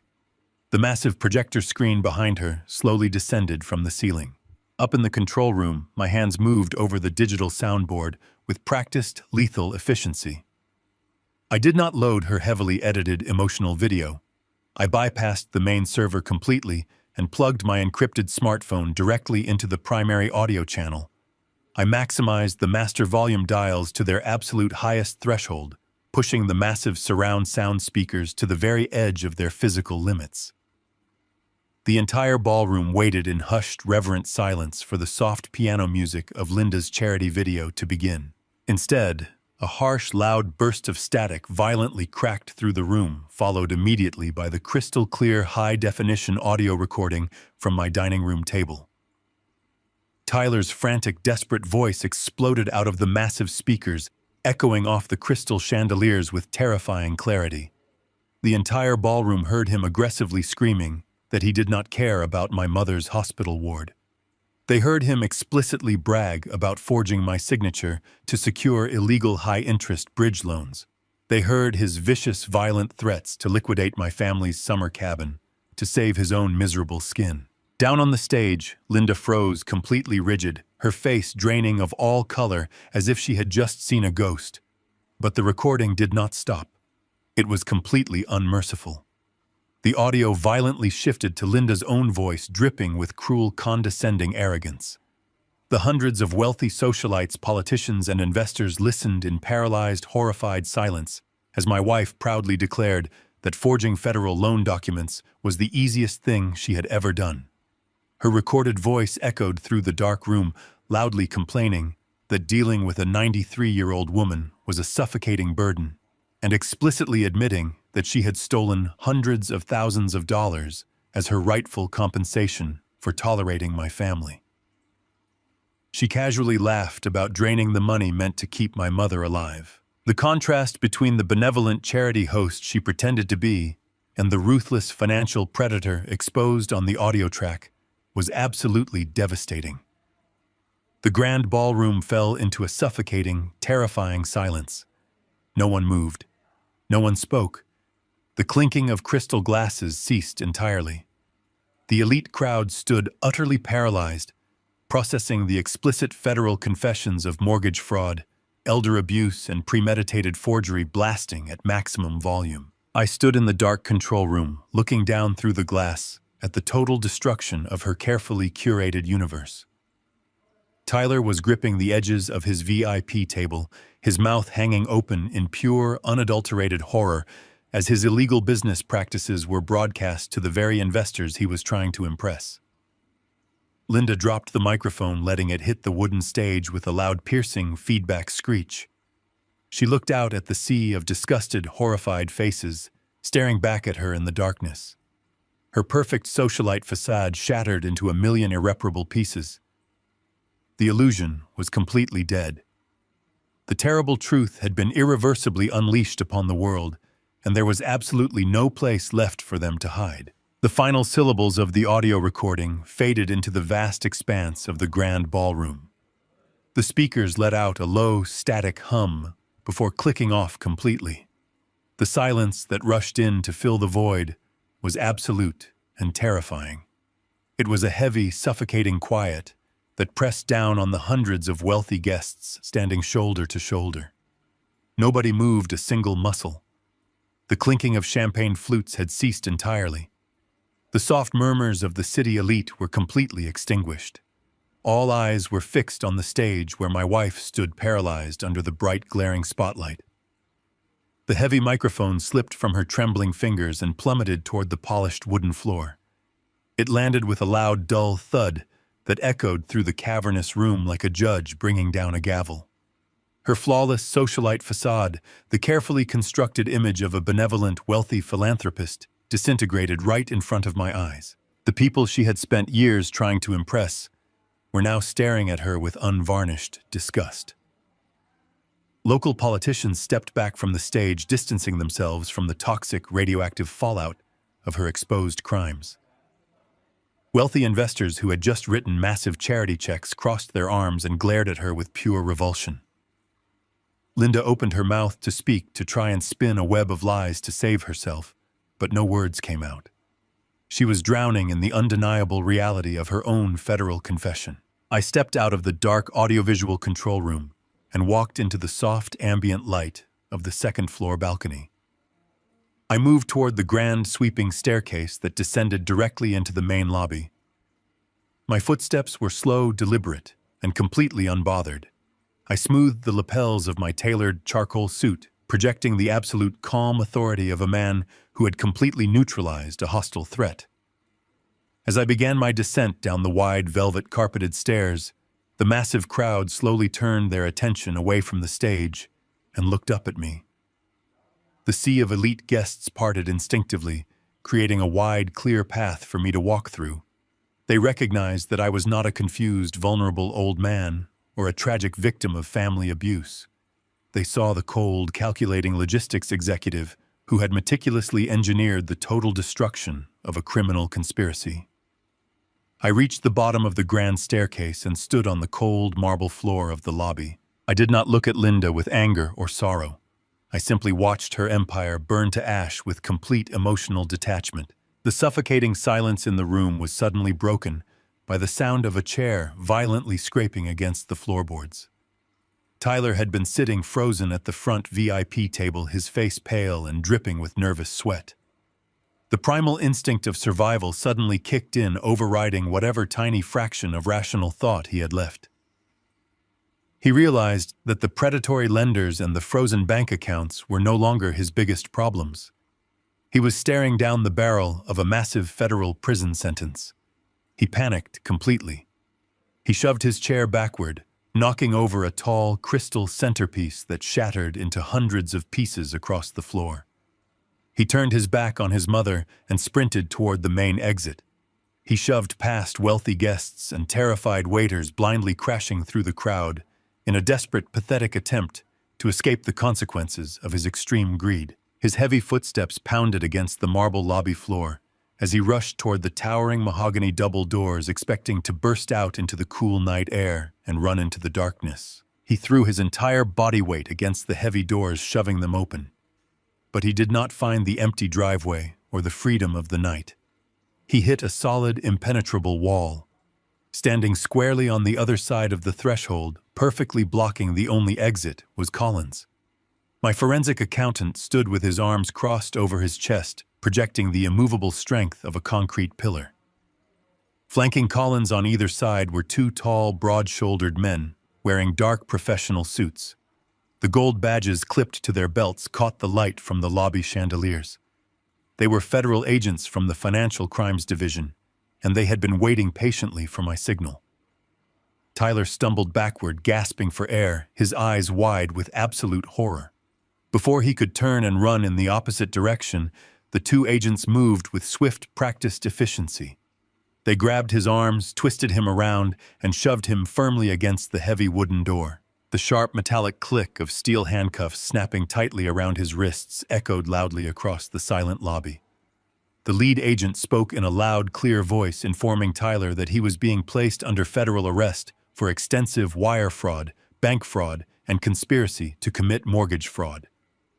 Tyler began to sob uncontrollably, his knees buckling under the crushing weight of his ruined life as the agents held him upright. At the very same moment, a second team of federal agents entered the grand ballroom from the side doors. They walked with purposeful strides directly toward the main stage. Linda watched them approach, her entire body trembling violently. She took a step backward, shaking her head side to side silently, pleading for a way out that did not exist. The agents ascended the short steps and surrounded her in the spotlight. They did not care about her expensive emerald green evening gown or the stolen diamonds glittering around her neck. They grabbed her wrists and pulled them behind her back, securing her in heavy steel handcuffs. They read her rights aloud for the entire country club to hear, charging her with severe elder financial exploitation, federal forgery, and criminal conspiracy. Linda wept bitterly, her mascara running down her face as the agents marched her off the stage and paraded her in chains right through the middle of her own extravagant charity gala. Her wealthy friends turned their backs on her, refusing to even make eye contact as she was humiliated in front of the entire city. As the agents marched Tyler and Linda toward the waiting transport vehicles, the final and most devastating betrayal unfolded right in the center of the grand lobby. Rachel, the wife who had stood by Tyler's side while he burned through stolen money, had been watching the entire scene play out from the edge of the VIP section. She looked at her husband sobbing in steel handcuffs. She looked at her mother-in-law being paraded out like a common thief. Rachel realized in a fraction of a second that the invisible financial pipeline was dead and the entire family ship was sinking straight to the bottom of the ocean. She knew that as the registered CO owner of the fake shell company, she was deeply legally entangled in their massive fraud. She made a ruthless, instantaneous calculation to save her own skin. Rachel did not run toward her husband to comfort him. She did not shed a single tear. She adjusted her dress, grabbed her designer clutch, and walked purposefully right past Tyler, ignoring his desperate, pleading eyes. She marched directly up to the lead federal agent standing near Collins. She stood tall and spoke in a voice loud enough for the entire lobby to hear. She stated that she had absolutely no intention of going to federal prison for the incompetent mistakes of her husband and her mother-in-law. She looked the federal agent dead in the eye and explicitly offered to turn state evidence against her own family. She promised to hand over every single hidden ledger, every encrypted password, and every piece of financial documentation proving that Linda had been orchestrating the massive theft from the very beginning. She threw her husband and his mother directly under the bus, trading their freedom for her own complete legal immunity without a single ounce of hesitation. It was the ultimate display of cowardly self-interest, proving once and for all that their entire family dynamic was built on nothing but toxic greed and conditional loyalty. I stood on the bottom step of the grand staircase watching the criminal parasites completely devour each other to survive. The sterile fluorescent lights of the federal holding facility hummed with a low mechanical buzz overhead. It was a stark visual contrast to the glittering chandeliers of the country club we had just left behind. I sat in a rigid metal chair inside the secure observation room. Collins sat quietly beside me with his arms crossed over his chest. We stared straight ahead at a large bank of high-definition security monitors displaying live video and audio feeds from 3 separate interrogation rooms. The glamorous socialite and the arrogant tech entrepreneur had been officially stripped of their expensive designer clothes and their false dignity. They were now wearing oversized orange jumpsuits, sitting handcuffed to bolted steel tables. The absolute silence in our observation room amplified the chaotic, frantic energy playing out on the screens in front of us.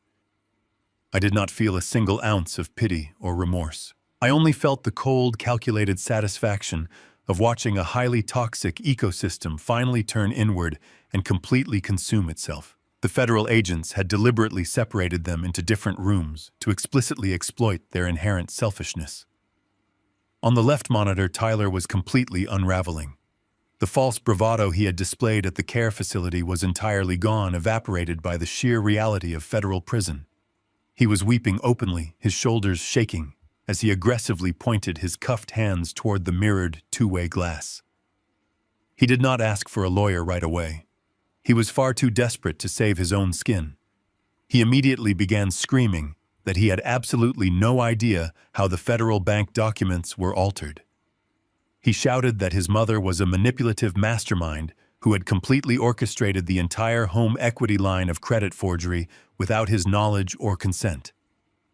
He desperately tried to paint himself as an innocent, naive victim of her overwhelming greed. He claimed she handed him the cash and told him not to ask any complicated questions about where it originated.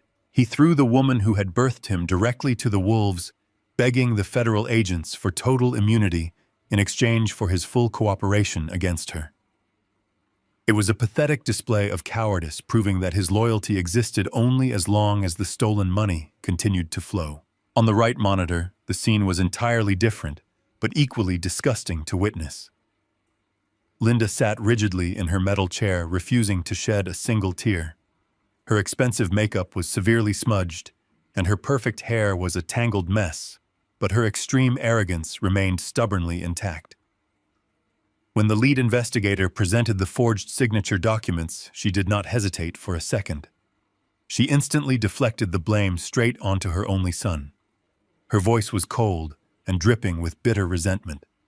She told the agents that Tyler was a grossly incompetent businessman who had burned through millions of dollars because he had absolutely no idea how to run a real technology company. She explicitly stated that she was only trying to clean up his massive, catastrophic financial messes because he was too stupid to do it himself. She claimed Tyler begged her to find capital and that he was the one who initially suggested leveraging the summer cabin. She looked the federal agent dead in the eye and said her son was a desperate failure who was dragging her down with him. The beautiful, unified family alliance they had weaponized against my 93-year-old mother was now spectacularly shattering into a million toxic pieces. They were tearing each other apart, trying to survive the crushing weight of their own federal crimes. But the most devastating blow did not come from the federal agents or the skilled interrogators. It came from the center monitor, where Rachel was sitting calmly with a small paper cup of water. Tyler's wife had made a calculated decision in the country club lobby to secure her own freedom, and she was delivering on her promise with lethal precision. She reached into her purse and pulled out a small black solid-state hard drive. She slid it across the metal table to the financial crimes investigator sitting opposite her. She told him that she had secretly copied the master digital ledgers for Apex Ventures months ago because she noticed massive irregularities in the corporate accounting. Collins leaned forward in his chair next to me, his eyes narrowing with intense professional curiosity as he watched the screen. The federal agent plugged the drive into his secure laptop and opened the encrypted files. The hidden data instantly revealed a layer of deception so incredibly dark that even I was completely shocked by the sheer magnitude of the betrayal. Rachel began to speak, describing exactly what the hidden ledgers contained. Linda had not just been stealing my money to fund Tyler's failing business. She had been actively stealing from Tyler's stolen money. The forensic data clearly showed that every time Linda transferred a large sum of cash from my mother healthcare fund to the Apex Ventures corporate account, she quietly skimmed a massive percentage right off the top. She had set up an automated routing protocol that instantly diverted thousands of dollars a week from the startup payroll into a completely untraceable private offshore banking account registered solely in her own name. She was bleeding the very company she claimed she was sacrificing everything to save. Tyler thought his mother was his greatest financial ally and his ultimate protector. He had absolutely no idea that she was acting as a parasitic drain on his already suffocating business. She was routinely stealing the predatory loan money he had risked federal prison to secure. The final revelation was the absolute darkest piece of the entire puzzle. The federal agent read aloud a series of encrypted emails recovered from the hard drive. They detailed a comprehensive exit strategy that Linda had meticulously planned over the last 6 weeks. She had recently purchased a one-way first-class airplane ticket to a remote island nation that strictly refused criminal extradition treaties with the domestic government. She had scheduled the flight for the end of the upcoming month. The horrifying reality crystallized perfectly in the small observation room. Linda fully knew that Tyler's illegal bridge loan was going to default very soon. She knew that the predatory lenders and the federal authorities would eventually come knocking on his door. She never had any intention of standing by his side and fighting the upcoming legal battles. She was quietly packing her bags and hoarding stolen cash, specifically preparing to flee the country. She was going to completely abandon her own son, leaving him behind, to take the full catastrophic fall for the massive mortgage fraud and the elder abuse while she lived out her days on a tropical beach, surrounded by my stolen wealth. I stared at the monitor watching my wife sit in her interrogation room, continuing to confidently lie to the federal agents. She believed she was the smartest person in the entire building. She thought she had outsmarted me. She thought she had outsmarted the banks. And she clearly thought she had outsmarted her own flesh and blood. I felt an overwhelming sense of validation wash over my mind. For 15 years, I had shared my home and my life with a textbook sociopath, a woman so deeply consumed by pure, unadulterated greed that she would gladly sacrifice her elderly mother-in-law to steal a fortune, and then immediately turn around and sacrifice her only child to keep that fortune all for herself. Collins looked over at me and gave a slow, respectful nod. The absolute worst of the storm was finally passing. The criminals had completely destroyed themselves from the inside out, driven by the very same arrogance that made them underestimate me in the first place. I stood up from the rigid metal chair and straightened my suit jacket, feeling a profound, quiet victory. There was nothing left for me to see in this cold, sterile building. The toxic predators were finally locked in cages of their own making, exactly where they belonged. The heavy oak front door of my estate stood as a solid barrier between my quiet sanctuary and the torrential downpour outside. It had been 3 days since the spectacular collapse of Linda False Reality at the country club. 3 days of profound silence in my home. The security system I had installed sent a soft chime through the hallway, alerting me to a presence on the front porch. I did not rush. I walked calmly to the security monitor mounted on the wall. The high-definition night vision camera displayed a pathetic scene. Standing in the freezing rain, shivering uncontrollably, was my wife. The woman who had proudly worn stolen emeralds and mocked my 93-year-old mother was entirely unrecognizable. Her hair was plastered to her face in a tangled, wet mess.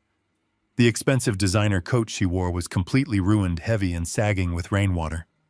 She looked small, fragile, and utterly defeated. She had managed to secure a massive bail bond to get out of the federal holding facility, but the temporary freedom brought her absolutely no comfort.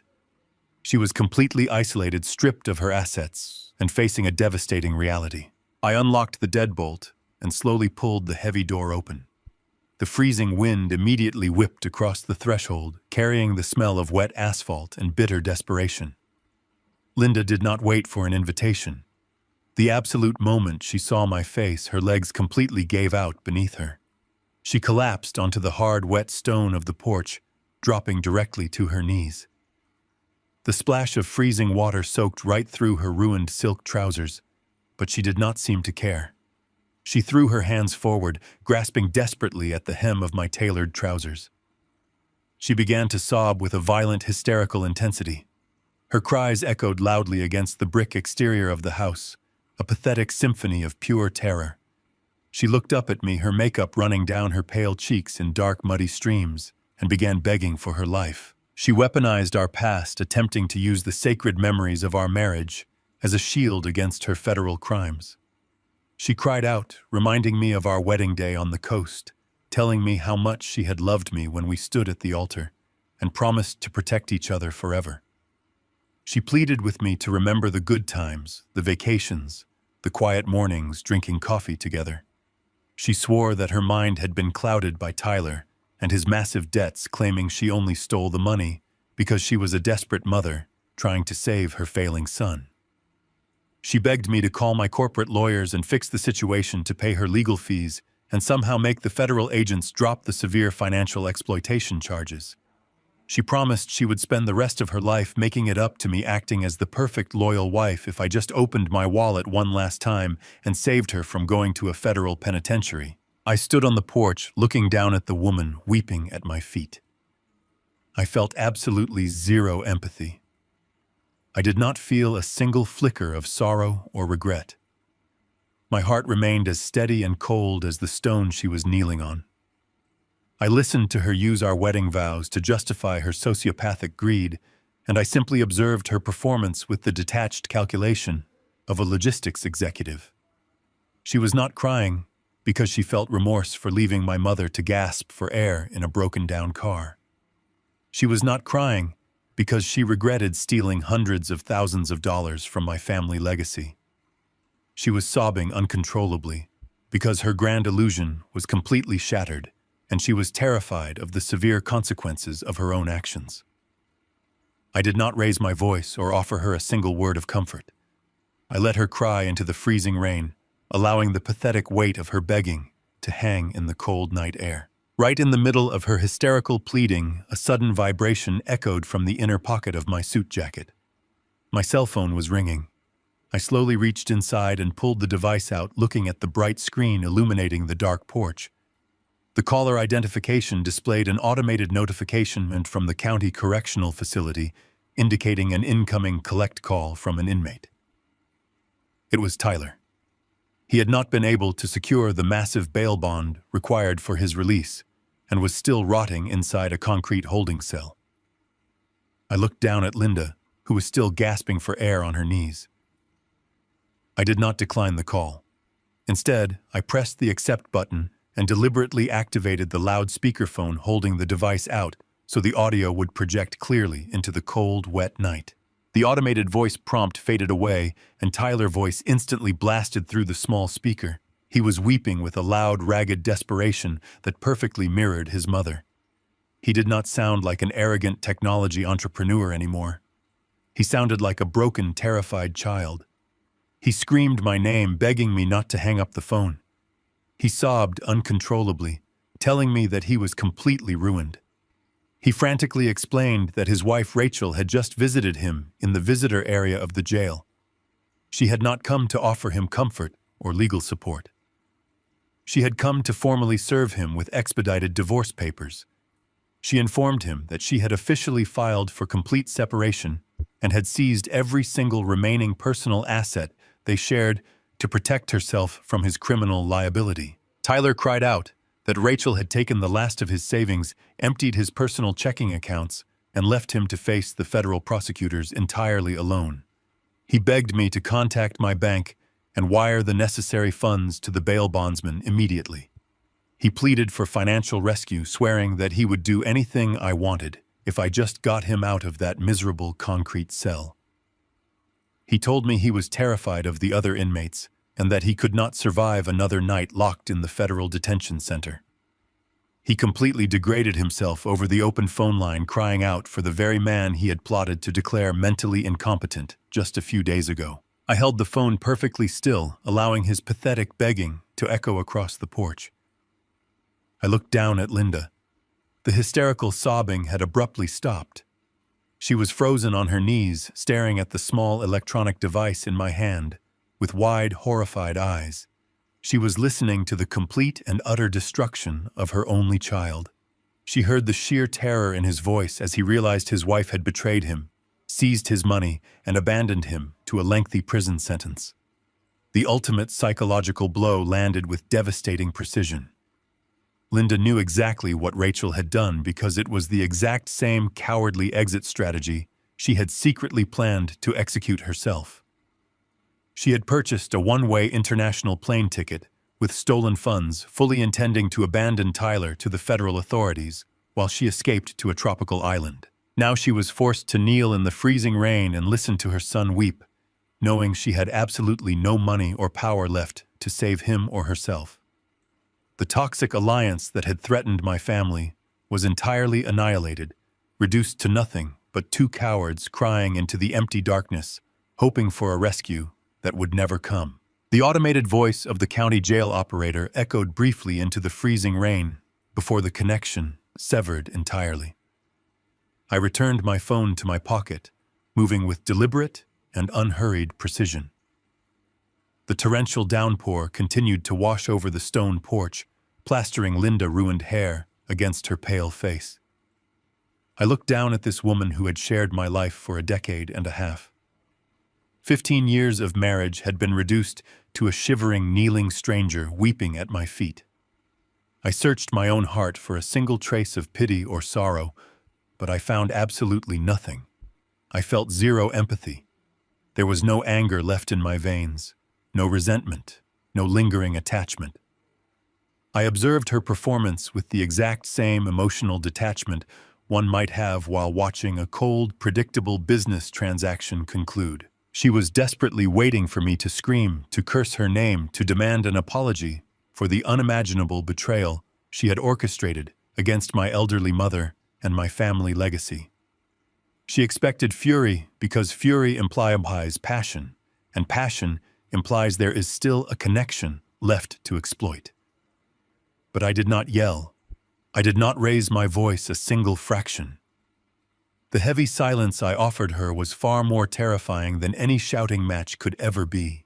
I slowly reached inside the dry, warm inner pocket of my tailored suit jacket. I withdrew a thick, pristine manila folder. It was perfectly dry, completely untouched by the violent storm raging around us. I held it out toward her without a word. She stared at it for a long, agonizing moment, her chest heaving with desperate, ragged breaths. For a brief delusional second, a flicker of hope crossed her ruined face. She genuinely believed I was handing her a financial lifeline. She thought it was a blank check, a bail bond receipt, or a high-powered legal defense agreement drafted to save her from the federal prosecutors currently tearing her life apart. Her trembling, wet fingers reached out and grasped the heavy envelope. She frantically tore open the flap, desperate for salvation. The harsh yellow porch light illuminated the crisp white pages inside. She pulled out the first thick stack of paper. The bold black letters at the top of the page reflected in her wide, horrified eyes. They were finalized divorce papers. I had instructed my corporate legal team to draft them the very moment I left the private bank vault days ago. The terms were absolute and unmerciful. Because of her documented federal crimes, her explicit audio admissions of wire fraud, and her blatant systematic theft of my personal assets, all standard marital property laws had been entirely nullified. The documents explicitly stated that she would receive absolutely zero spousal support, zero alimony, and zero access to any of my pension or retirement accounts. She was being legally excised from my life with surgical precision. Her hands shook so violently that the divorce papers fluttered to the wet stone of the porch, instantly ruined by the puddles of rain. But there was a second document remaining inside the folder. She pulled it out, her eyes darting back and forth across the dense legal text. It was a formal court-approved 24-hour eviction notice.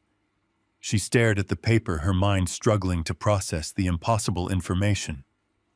She looked up at me, her voice a fragile, broken gasp. She stammered, asking how I could possibly evict her from our marital home.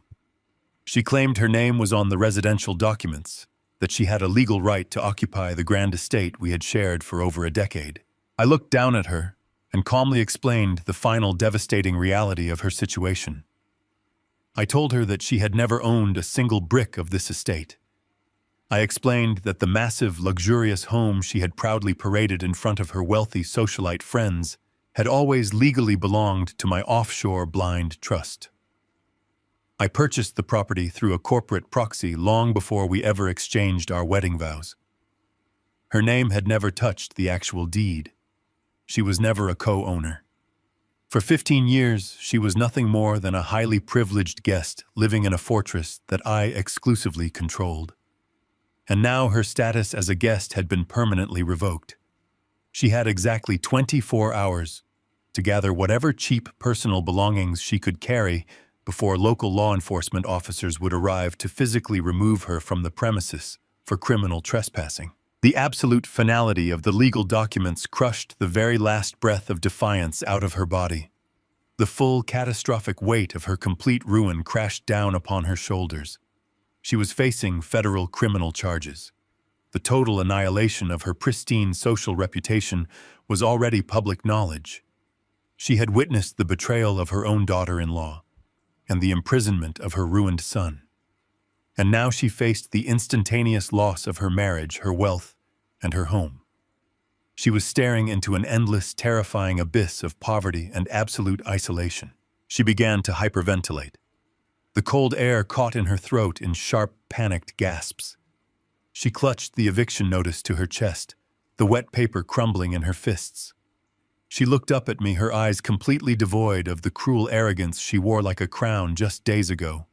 She was begging now not for her son, but for her own basic survival. She cried out, asking me how she was supposed to live. She asked where she was supposed to go when the sun came up tomorrow morning. She sobbed that she had no money, no credit cards, no friends who would ever answer her calls after the country club scandal, and absolutely nowhere to sleep. She pleaded with me to look at her, asking how she was supposed to survive without my protection, without her reputation, and without a roof over her head. I looked her dead in the eye. I held her desperate, terrified gaze, allowing the silence to stretch for a long, heavy moment. My mind drifted back to the morning this nightmare began. I thought about my 93-year-old mother gasping for air in the guest room, clutching her failing heart. I thought about the freezing rain, the delayed rideshare, and the sight of this exact woman casually adjusting her designer sunglasses as she drove her luxury vehicle away, leaving us to suffer and potentially die. The symmetry of the universe is a beautiful, flawless mechanism. I did not smile. I did not show a single ounce of satisfaction or triumph. I simply delivered the ultimate, undeniable truth of her new reality. I spoke the exact same words she had used to casually discard my mother life. Not my problem. Figure it out yourself. I did not wait for her response. I did not watch her break down into a fresh wave of hysterical screaming. I simply turned my back on her. I stepped inside the warm, quiet sanctuary of my home. I pulled the heavy oak door shut, sealing out the freezing storm and the pathetic cries of a ruined woman. I reached forward and turned the heavy brass deadbolt. The sharp mechanical click of the lock engaging echoed through the grand foyer with absolute perfect finality. The severance was completely and totally finished. 6 months have passed since the heavy oak door of my estate clicked shut against the freezing rain. Today, the world looks entirely different. I am sitting on the expansive wraparound wooden porch of my family summer cabin high up in the mountains. The morning air is incredibly crisp and clean, carrying the sharp, refreshing scent of pine needles and damp earth. The early sun is just beginning to peek over the jagged horizon, casting a warm, golden glow across the newly renovated deck. I spent the last few months having the property completely restored, bringing it back to the exact pristine condition my grandfather had originally intended. The rotting wood has been replaced, the foundations reinforced, and the entire structure fortified.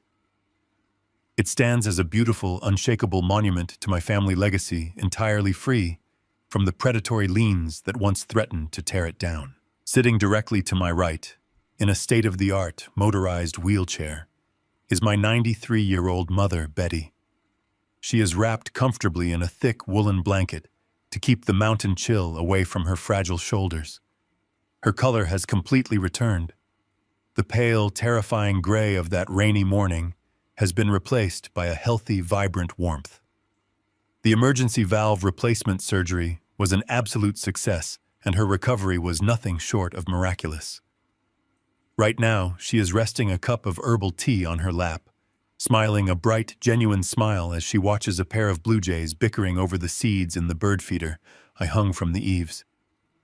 I look at her peaceful face and listen to the steady, effortless rhythm of her breathing.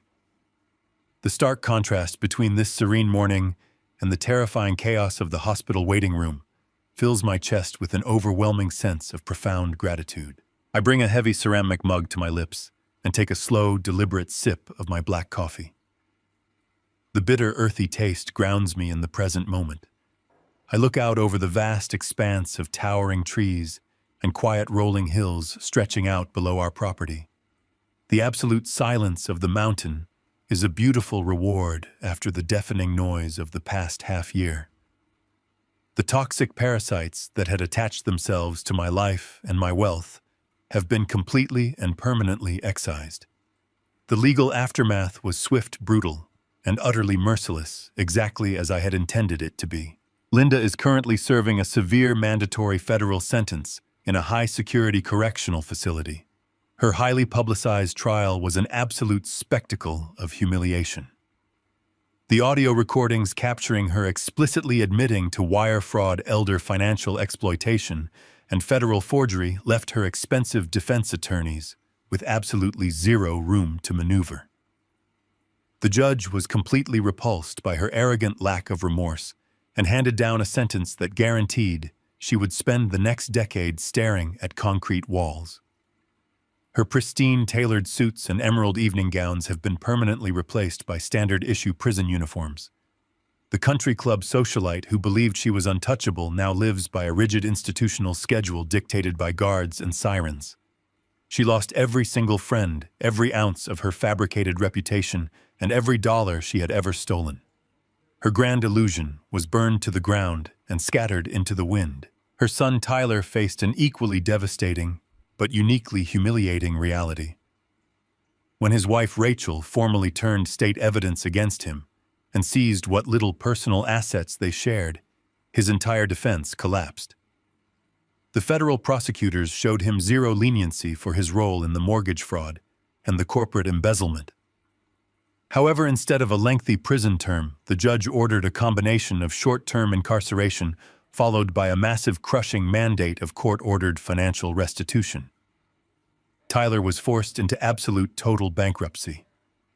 The arrogant technology chief executive, who once leased luxury imported vehicles and rented downtown penthouse offices, is now working a grueling manual labor minimum wage job simply to survive. Every single paycheck he earns is immediately garnished by the federal government to pay back the victims of his predatory loans and fraudulent business practices. He spends his days mopping floors and stocking inventory in a sprawling retail warehouse completely stripped of his unearned pride. He is finally learning the brutal, unforgiving value of a single honest dollar. I take another sip of my coffee, letting the warmth spread through my body. I do not feel a single drop of pity for either of them.